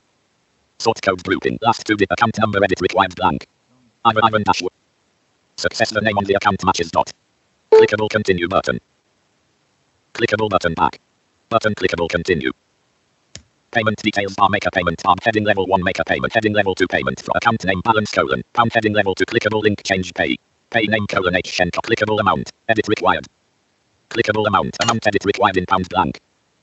3 0 make this payment grouping now radio button checked 1 of 3 what tick is this payment for question grouping reference edit required blank. GIFT space 3 FORPAELP dot help dot payment purpose combo box please select dot friends and family. Visit take 5 payment purpose combo box friends and visit take 5 left paren opens in new window right paren link. I tick V reads the warning and completed checks on the payment and pay dot. I understand I could lose my money if this is a scam dot checkbox not checked. I tick clickable continue button. Clickable cancel payment button. Clickable continue. I will need to log back Home. Voice. Home. into the app Search. now. Home. Camera. Play Store. Home. Play Store. Play Store. Open. Hi. Heading. Enter your 5-digit passcode to log in. Spoken language. Log in. Tap to cancel authentication. Button. Double tap to activate. Authenticated. Barclay. Please wait. Please wait. Double tap. Student. Help tab. More options. More. Mobile pin sentry. Button. Mobile pin sentry. Mobile pin. Respond button. Double tap to activate. Keyboard. What tickets this time? Clickable continue button. Loading comma. Please wait. Review payment. Make a payment. Heading level to review your payment. List with 10 student sort account 2 H sort account amount pound reference gift for help. When immediate out of list clickable add to trusted pays. Checkbox checked. Click button clickable pay. Clickable button clickable pay. Challenge and respond. Make a payment. Heading level to change to PIN entry or we tick the remember call from the police for your band list with for select mobile PI step 2. Select respond left parent step 3. Enter the 8-digit code below and press enter. Challenge code colon 716 code colon 7 space FA 1 space 6 space 0. 1. 7. Button. 1. 1 3. 6. 6. 0. 0 button. Space 3 space F space 0 space 4. 3. 4. 7. 0. 6. 1. 4. Button. Done. Button. Double. Respond. Respond. Double tap to navigate. Your application The one-time authentication code is 168417939. Clickable less D greater 8 digit pin less slash D greater grouping. First 4 digits edit blank. Code will expire 1 6 8 4. Last 4 digits edit blank. The one-time authentication code is 168417939. 1 7. The one-time authentication code is 168417939. 3 Code will 9. expire in Clickable confirm button unavailable. Loading comma. Please wait. Loading comma. Please wait. Payment complete. Make a payment. Graphic success. Heading level 1 payment. TKL receive it. Clickable link download payment confirmation. 15 seconds. Mozilla Firefox. PDF.js viewer Mozilla Firefox. PDF. State of Terra set payment. Ivan Word document selected 50 million data. Restore Ivan Word unavailable. Microsoft tick save Word Skype. Respond. Double tap to nav. Done. That is done. Back. Respond. That was intense. Mobile Yeah. consent. So, Barclays mobile banking. Mobile pin. yeah, Back. I'm My sure, profile. Pranav, from my Back. previous explanations to you Log of out button. how this Please works, wait. um, Home. you would have Friday the pretty much Screen on. understood what was going on. Yeah, But I followed. for for some other people who may not understand British accents or something very well, some more explanation may be required. So I will explain in detail from the beginning. So the first method that I used to log in, which is actually the second, as I said, the second method on display in the Barclays login page, which is the memorable word method, um, was was what I used to log in just to be quick.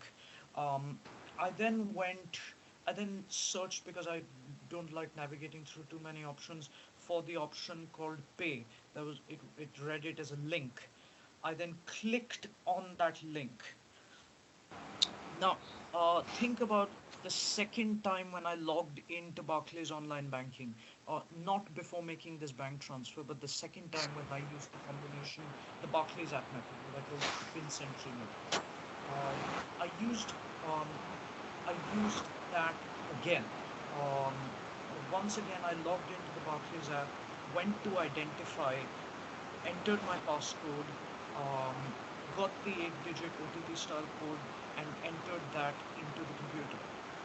Once that was done, I had um, I had, of course, that page where the payee details could be entered in, where I entered my friend's name, account number, etc., etc. Um, after which I got a continue button, which took me to a page where the payment details were to be entered. So payment reference, amount, um, purpose, what we call in this country, so friends and family, which I selected, and then I um, I selected the the pay. I then made sure that he was now that my friend Ivan or Yeshuan, as his Chinese name is, was on my trusted payees list, and then clicked on the pay button. Um, that took me to the second security authentication, challenge and respond. Once again, I went to mobile pin sentry on the app. By logging into the app, going to more options, selecting mobile pin sentry. This time, instead of going to identify within mobile pin sentry, I went to respond. Um, now, within respond, once I clicked on respond to gain access to what I needed to do there, I once again had to type in my passcode, which I would request you for a second time, Pranav, to bleep if possible. Yeah, uh, and that'll then be done. this time there was more complexity. I had to enter an OTP style code generated within challenge and respond on the computer into my phone on within respond inside mobile bin sentry in the Barclays app, and then clicking done there, enter the 8-digit generated code of mobile pin sentry respond into the computer, and then Wow. click confirm button. So that is the process of making an online bank transfer using Barclays Bank to a new payee. That is the ideal procedure. Yeah, Uh, and before we go to ideal procedure, and once again, let me emphasize there's nobody in my room. Nobody's hide. There's nobody hiding inside my bathroom, just in case you want to know. And even if there was, they couldn't help me. So yeah, I am doing this all entirely on my own, and because Barclays, a bank regulated by strong regulation and overseen regulated by strong legislation and overseen by the Prudential Regulatory Authority and the Financial Conduct Authority, is required and takes these requirements seriously to have digital accessibility measures in place. Now we can speak about ideal right. procedures. That is the ideal method to pay for that every bank should ideally adopt. Um, I I'm gonna be a little more confrontational here and Yes. call HDFC out and be like, please watch this, right? Take notes. Yeah. uh, because I mean I'm addressing HDFC now. There is And no but also, denying that but let's not make HDFC feel too bad. ICICI Bank, we Oh are, we yeah, are, no, totally. we haven't forgotten you. Um, how about State Bank? Canara Bank for that matter. Sorry, Canara Bank. never heard of them even, which should be a worse insult. But Oh, yeah, so no, now that that is the case, I wish I hadn't heard of them. So yes, all these banks should make sure to introduce this kind of a security process. And see, this kind of works two ways. Um, you some people who will have seen me do this Barclays process will say, "Whoa, this is intense," um, and as you yourself said, it is intense. But some people will take that argument to the next level and say it's too much for a blind person to be able to handle. But as you saw, it is not too much to be able to handle. Of course, the first time people will encounter difficulties, um, especially with something as elaborate as the new pay uh, bank transfer process in Barclays. That, but difficulty doesn't mean it's impossible, does it? no. Uh, Uh, and as you saw, look, I mean, I'm doing it now.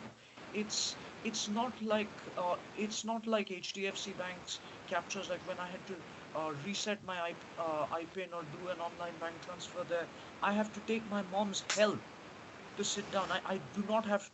My mom will never know that I transferred £30 to Ivan Shane unless I right. should tell her. Yeah. I mean, sure, yeah. Yeah. But But your yes, mom, more importantly, she doesn't have to.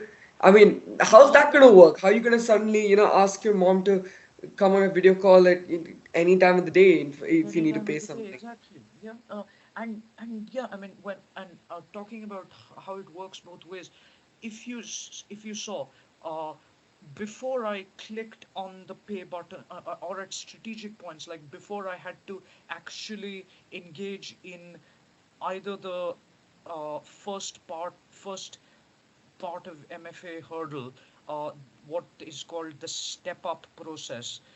Before I got to the payee details page where I had to go to mobile pin entry and identify, if you saw, I did not first click on pay and then go to the app. I first went to the app, first found mobile pin entry, found the option identify, had it ready to click on, um, and only then clicked pay and went for the part of the process which would require the 8-digit code from the identify section of mobile pin entry. Even in challenge and respond, before I clicked the pay button, I went to the app, I went to mobile pin entry and selected identifying just before selected respond, and just before clicking the pay button on the computer I entered my passcode to access the response section of the mobile pin entry feature of the Barclays app. So that is a blindness strategy, because this is a lot of navigation to do, as you will understand, like even from seeing it, even from hearing it from a distance, you would understand that, Pranav, that this is a lot of navigation to do. Oh, It's quite a not bit, yeah. it's not a game. You can't do it thinking about uh, where, thinking about whether Roman Abramovich will be re-allowed into the UK one day and reinstate Frank Lampard as one of his football club managers. You can't be Not at thinking all. about that. You you need to be thinking about, okay, this X amount is what I'm transferring, and this is what I need to do. And yeah, that's exactly what I did do, and that is precisely um, what happened. And I mean, I don't think we really need to demonstrate the process for a trusted payee. There is only one step of that process which is removed, as in only in one way is it made easier. The first authentication hurdle, where I had to go to the mobile pin entry feature, go to identify within it and enter that first 8-digit code, only that doesn't have to be done. Challenge and respond still has to be done. So Okay. that's the only difference. I mean, I don't know, I can still show it if you want, but I don't think it's required. Um, I mean, if it's functionally, technically the same, except that there's one layer of security that's, not required because yeah. why would it be? I mean, it's trusted payee, And right? So, see, you may think it's very, like, see, no one likes having to do this. Like, I see, I like Barclays because of its security, but I don't see, um unlike unlike unlike almost like 90% of people, I don't like to do online bank transfers, because I mean, would you want to be spending several hours a day keeping on navigating between mobile pin entry and online banking? No, right? You might, exactly. yeah, you might want to do it even once a day. Like, I mean, once a day in an extraordinary situation is fine. Even like if you have to do it even once a week on a regular basis, you would like feel it's thingy. And that's, I mean, no, but that's fine. That's how we should. That's what a good security procedure should make you feel like. Um, but but yeah, I mean, what is it called? It's not as if, uh, again, it's not as if it's impossible for me to do. And um, No. I can do it with a relative degree of with a relative degree of ease. So, um, And for example, like as you saw, I once I clicked that confirm button, I don't know if you heard me, but I let out a quite audible sigh and said, "Thank God." And the reason Yes, I that is remember. because, yeah, the reason for that is not only because that is an intense process, which it is, but um, what what happened to me the first couple of times I did an online bank transfer was um, uh, the last part of it, the challenge and respond part.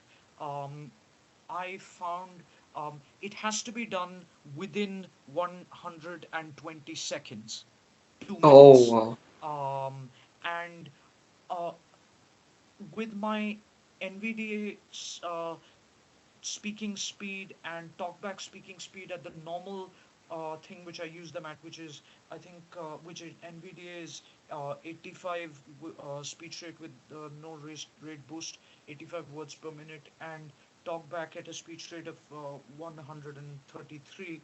I can do it within 120 minutes, but I was afraid that the slower speech rate would slow me down here um, and not allow me to accomplish the challenge and respond process within 120 seconds. But what Barclays does is it allows you to try it multiple times because, I mean, after the security authentication required to log in and to get even as far as challenge and respond within the online bank transfer process, they know by this point Yeah. that that you are a genuine person because You're you're logged genuine. in with the fingerprint on the app. And yeah, and I will come to that in a moment. And the thing is that this last challenge and respond is basically just a formality. It just needs to be there just to ensure that there is no hocus pocus.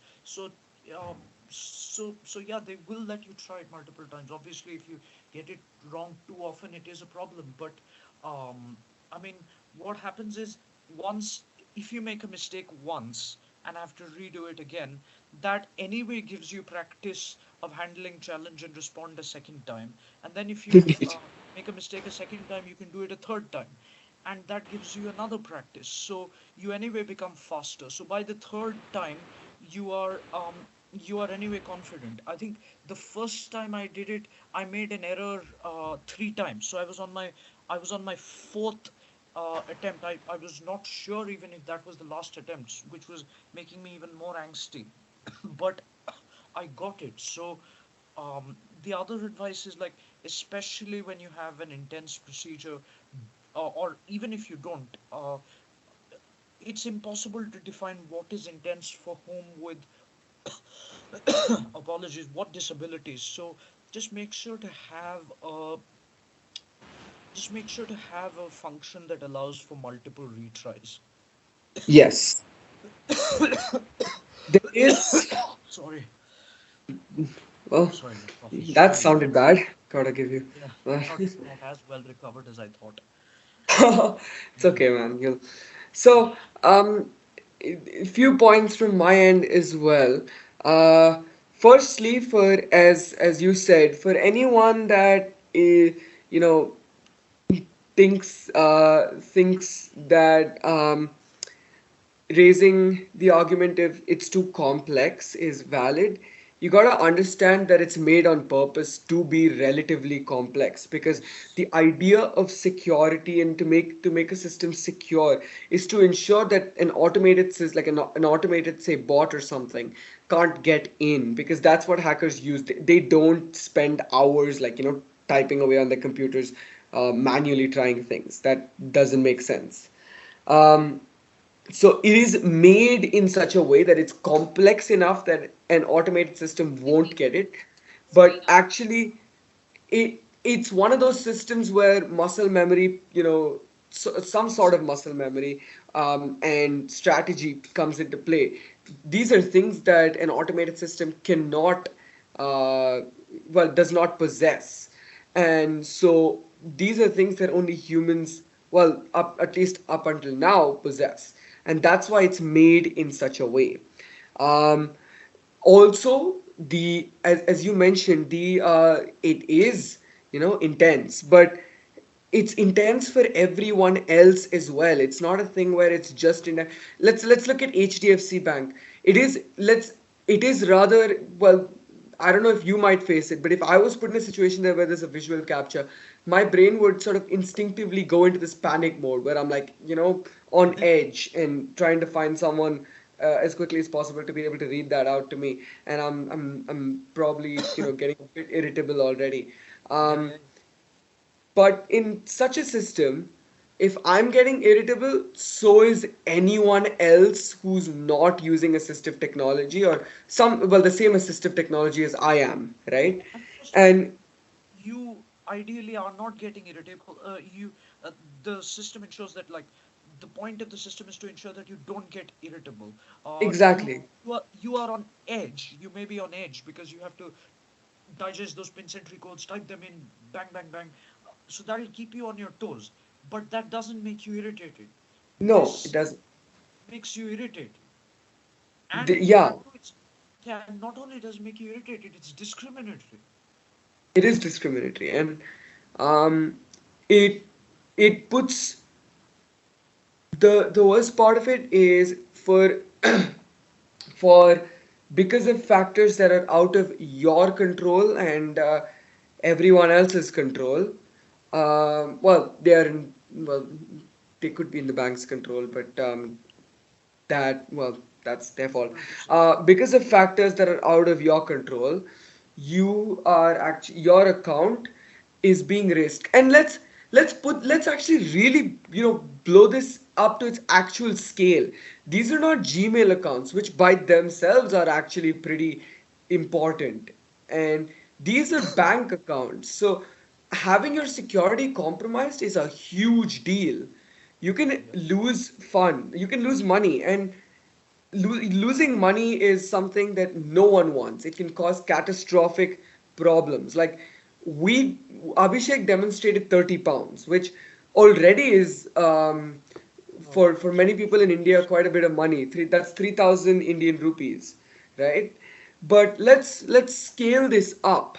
If someone got to say your HDFC, ICICI, what have you, bank account, and you had to disable that account because of you had to disable the security multi-factor authentication layers because they would not, they were not accessible and inclusive.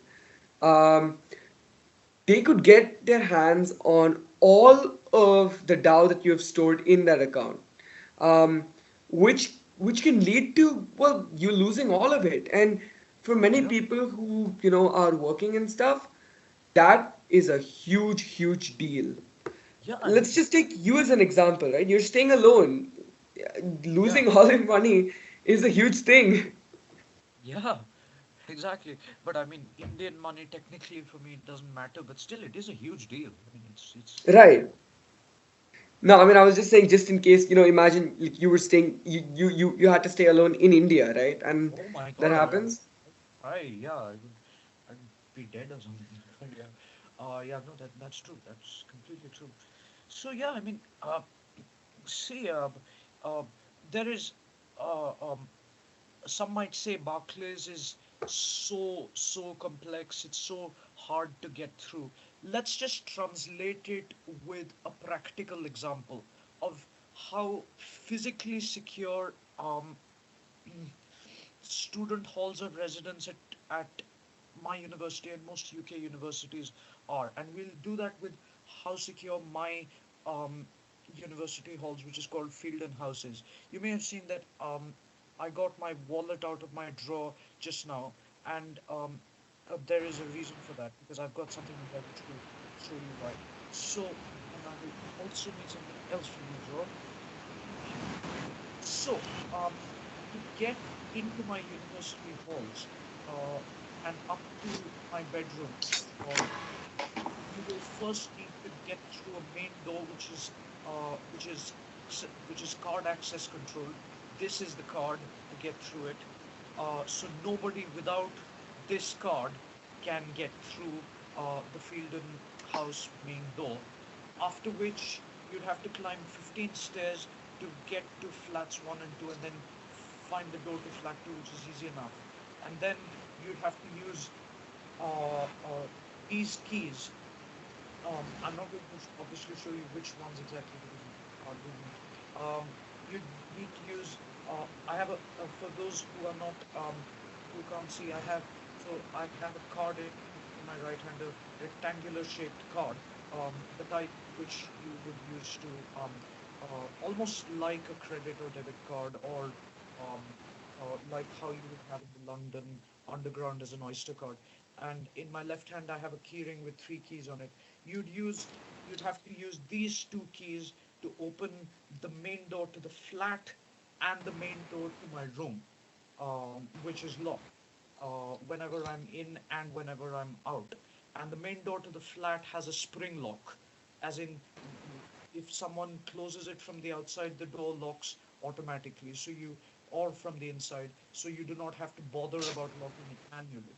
So I mean, so to get to my room, you basically have to get through three factors of authentication in the same way, just like with Barclays. And I mean, and the only other way you can get through is through the window, technically. But um, as I said, like my window looks out onto uh, the university restaurant, and there are spaces to sit outside. So anyone seen climbing would anyway get caught, would be seen caught. But even if they weren't, even if someone tried to climb at 5 o'clock in the night, at 3 in the morning, let's say, there is a very good thing that they've done to make the window secure. So it's not unbreakable glass or something like that, as far as I know.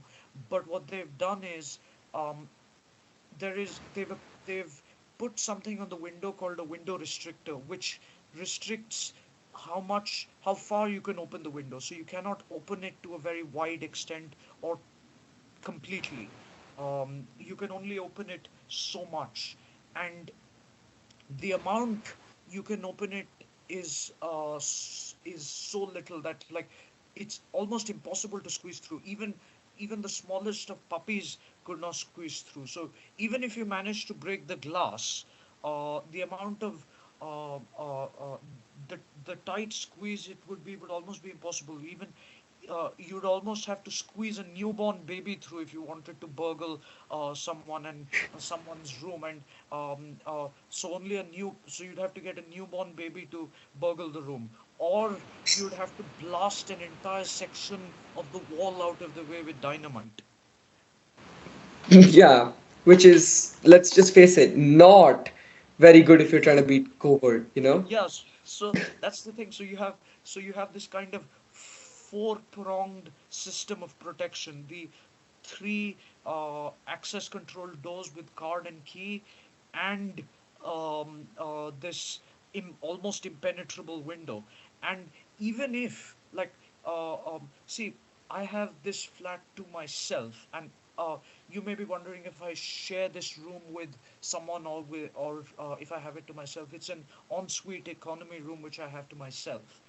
Everyone in my corridor has their rooms to themselves. It's not a shared apartment or anything like that.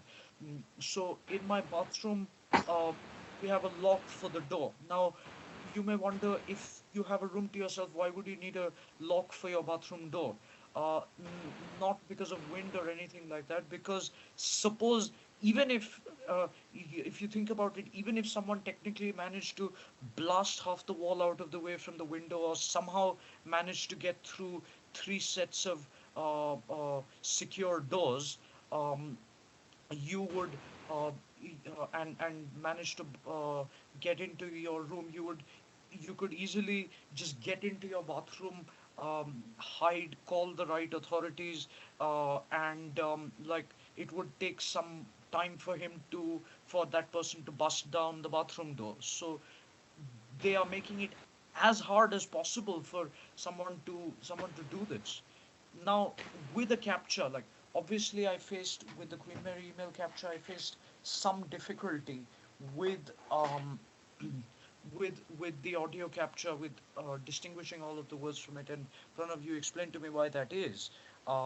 You give a perfectly reasonable explanation as to why that is.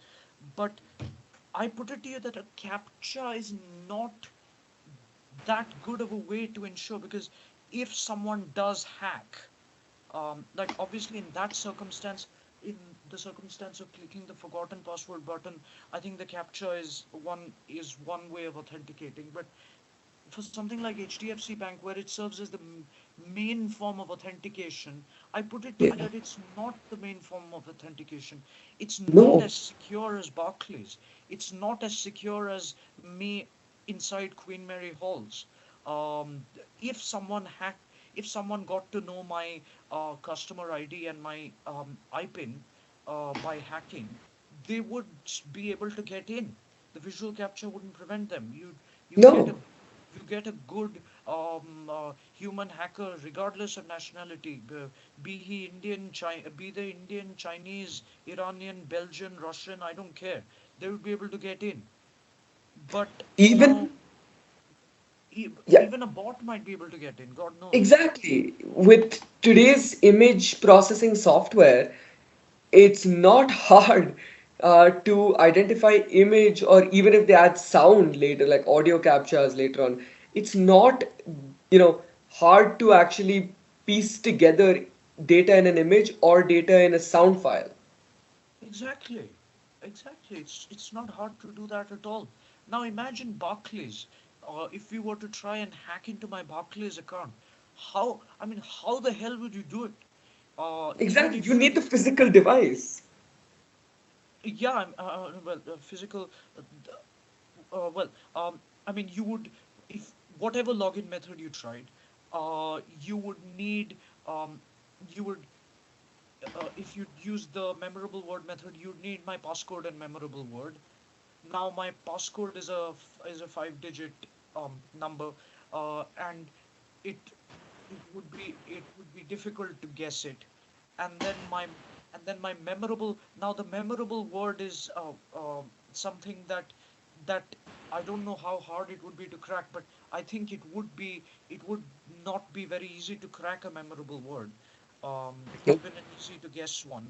Um, uh, uh, that would create a problem. And again, Barclays has that limit. You have to log in within 5 minutes. So every 5 minutes, your cracking attempt will be interrupted, and you'll have to start from scratch. How long can a And person do? the And funny thing now, here is, let me finish the explanation if you don't mind. go right And ahead, now, sorry. if you think about the app method, or the app slash pin sentry card method, as you said, you'd need my phone. If you were trying to hack my account, my Barclays account, you'd need my phone, um, uh, the with the Barclays app on it. Of course, you need my passcode for the app, which is the same as my passcode for online banking, and you would need a physical pin sentry card reader. You'd need the account holder. If an account holder had a physical pin sentry card reader, you would need this. And if you had a pin sentry card reader, that means that you'd need the account holder's bank card, whether it's a debit card or a credit card. So, and again, your attempts at, like, suppose you weren't able to log into the app, for example, suppose you managed to steal someone's phone and computer and try to log into online banking using the um, pin sentry method, and suppose you weren't able to log into the app and tried logging into online banking. I mean, how even would you do that? If you kept entering random codes, you just get locked out. That's all would happen. And nothing you could do would let you in. And Indeed. this is completely secure. This is for even like this. I Logging in this way or getting in this way is not just something I do to make payments or something. Even to view my monthly bank statement, I have to do this. In comparison, HDFC Bank sends its statements by email every month. 1558. Oh Sorry. God. Uh, No, you do not want that. and all they say is that um, the what is it called, the um, the password to it to this bank statement is uh, XYZ digits of a customer's mobile number and a combination of various other things, including the date of birth, um, uh, which is fine, like honest in its way. But I would say like uh, um, even Barclays may have its obstacles for this disability, but for people with with let's say disabilities relating to number remembrance, remembering numbers or digesting numbers, understanding and forming that combination of customers' mobile numbers, so and so digits, and date of birth and other things would be a hard thing to do, because that is the Exactly. password for the HDFC Bank PDF of bank statement. The funny thing here is that even if someone were to try to use what's called brute force, where they go through every single possible combination, this is for the passcode and memorable password and memorable word method. If they were to try to use brute force for it, it wouldn't work because if we use the logarithmic scale to actually measure as a developer, right? If I were to use it to measure Yes. the number of possible 10 letter or so combinations for a word, right? Yes. Yeah. It's so much that a computer would actually take maybe days, even maybe months or years to calculate. And you only have 5 minutes, so you have to restart your entire process every 5 minutes, which renders the entire thing useless, even for 5 digit numbers, right? It Yeah. takes more than 5 minutes to actually get each combination. And so unless you're lucky, like on like the first try or like the first few tries, which let's face it, given the scale of these combinations is so unlikely So that unlikely. you can't really consider it. Unless that happens, you can't basically use any sort of automated system to get in, which sort of means that systems such as the HDFC's or ICICI's system, or any other bank, right, that No, employs such a ICICI is a system. completely different story. Oh, really? ICICI, Okay. yeah, no, ICICI, what happens there is, um, you have to, my dad, I think it was, who described it to me as a sort of logic game, but it's very inaccessible again. So what happens is, especially to the blind, so what you have to do is, apparently the bank card on the back contains this set of rows um, with 20, with the 26 letters of the alphabet printed on them. And then you have to do a thing of seeing the rows, seeing certain combinations of like number of like uh, so your name, Pranav, Pranav. So they would give a combination of numbers which corresponds to the 24th or to the 19th or the 20th letter, and you would have to 45%. you'd have to kind of um, $16.01. figure out that Screen off. corresponding combination by looking at it physically on the card rows and typing it in. So that is an entirely different story altogether. But again, Oh God. equally as inaccessible as HDFC. No, it's equally as inaccessible. All right.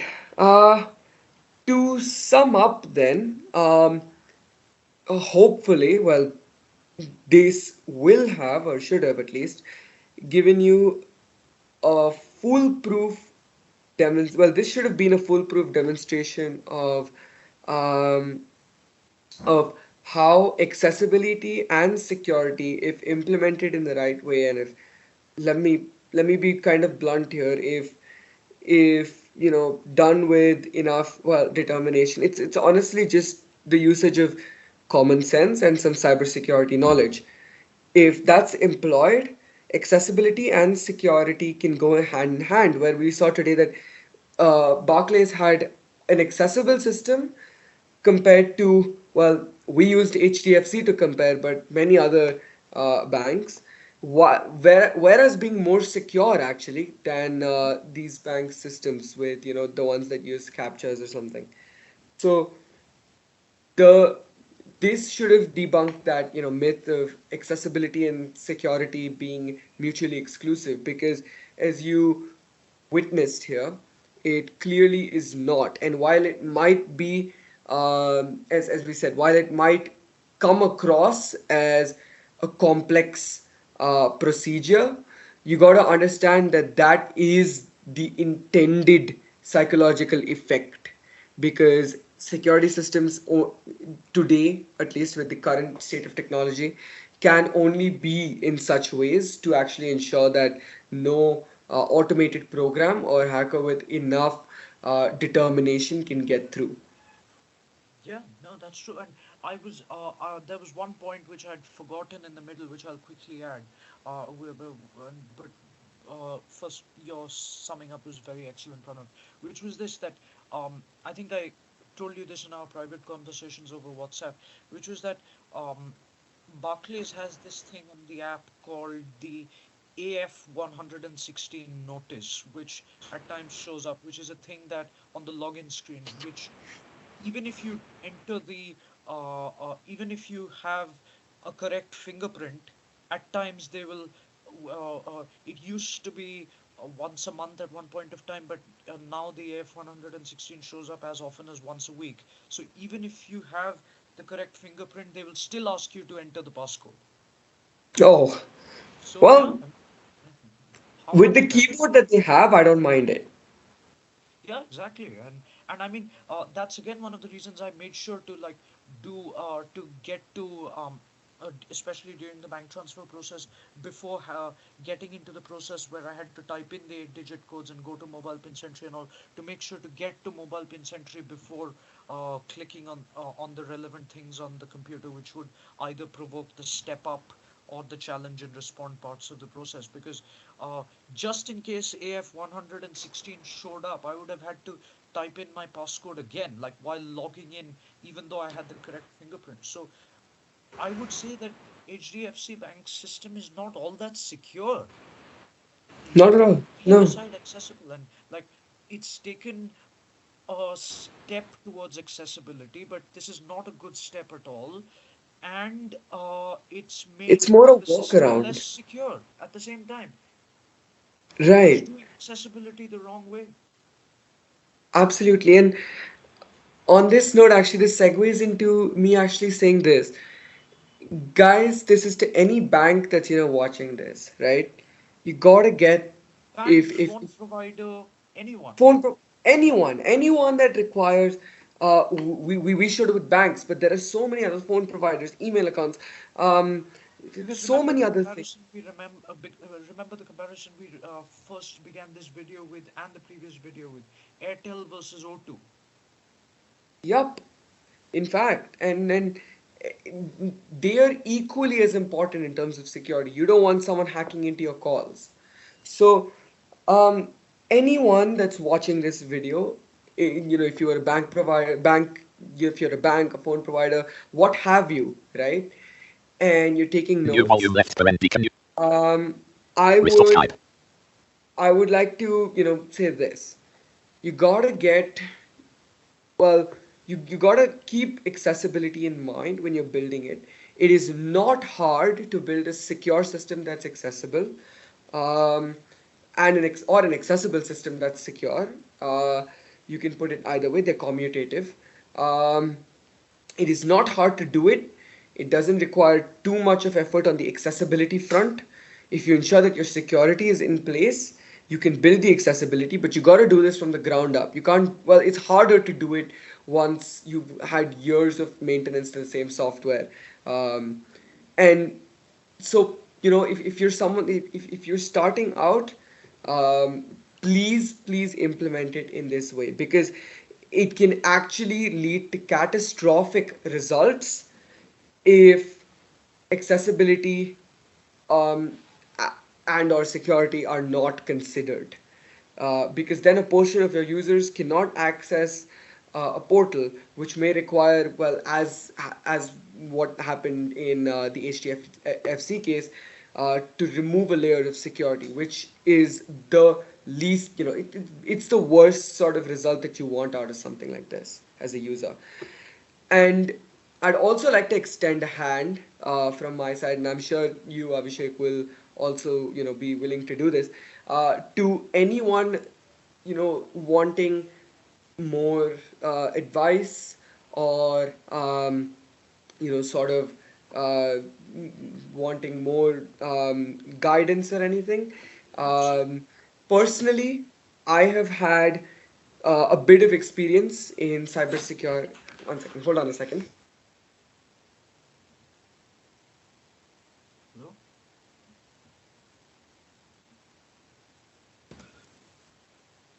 So, Hello? Whoops. Internet? Hope it's not my daily apologies. Wi-Fi. Okay, you're Take back. a mo- Thank heavens for that. yeah, right.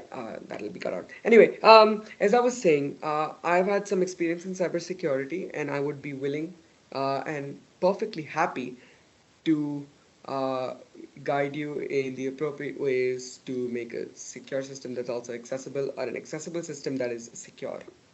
Absolutely. And I am always glad to lend I'm always glad to give out any advice on from two perspectives, the regulatory perspective and the end user perspective. And I think at the end of the day, um, the uh, uh, um, the end user is one of the most important perspectives. I mean, of course, Lock screen. 6. the regulatory O two UK. 3 off. sorry, my phone's pinging for some reason. Uh, yeah, the end user perspective is very important. So, unlike Indeed. the regulatory and the cybersecurity, just always make sure to get the end user. Yep. Your end user is the one that's going to give you the most critical feedback. Exactly. All right. With that, I hope you guys enjoyed this one and um, you know, took took the intended information away. Um, And we'd love to sorry hear. if it was scolding HDFC Bank, but if it can be Yes, helped, you have it was done necessary. very well. Yes, yeah, and it was very necessary. If anybody is wondering how necessary it was, I was ignored by customer services for many months before I went to England to start my law degree. I went on a Twitter rampage with them in December 2021 because I was frustrated and gave them some bad press. They still ignored me. I wrote a very angry um, and trenchant feedback form once I came back to India. They asked for it, they got it. Um, where where I tried to argue, and such arguments would, I frankly confess, not gain very high marks in a law school exam, but I tried to argue based on the weak discrimination laws that we have in India, that this that HDFC Bank was discriminating against me as a disabled person, and only then did this meeting with my relationship manager take place. Mm, well, that happened to settle something else, and he treated this matter of accessibility as just a incidental thing to be brushed aside. But after that, I filled in another angry feedback form, as far as I remember, and then only did was any level of seriousness shown. And yeah, they asked me to send them an email with granular detail, which I did, but which has not been responded to for 3 weeks plus almost. So Oops. Let's hope this is the catalyst. more than a year. This was very much necessary. I'm afraid it just had to be done. It So had to. But we'd love to hear from you. I really want to know if you guys had similar experiences. Um, and I mean, either, negative ones or positive ones with, another bank, or any other sort of firm in this area. Do let us know in the comments. And as we have done in the previous two episodes, I will leave, emphasizing that we uh, wish to be approached directly as well. We want to hear from yes. directly. Yes, so I will leave our Twitter profiles, our LinkedIn profiles, and as Yeah, we've done in the previous ones, I will also leave email addresses in uh, the description so we that. actually promised in the last video that we would leave WhatsApp details for us as well, but I don't think we did. I was Oh just no, trying. we did not. I will do that. What I'll do is We'll I'll leave it put in in. both descriptions. Yes, I will also update the previous one to do it. Yeah, I will leave direct WhatsApp, so you can create WhatsApp chat links that will, yeah, yeah. when clicked, direct you to Can you either of create us. one for me? Do you know how to do it on the new WhatsApp? Oh yeah, sure. No, it's a separate website that you have to use now, but I can create it for you. Don't worry. I'll Thanks. have it done. So I will leave those as well, and we'd love to hear from you. Um, and by you, I mean viewers, end users, developers, or these firms themselves, Managers, managers, compliance officers, anyone, lawyers.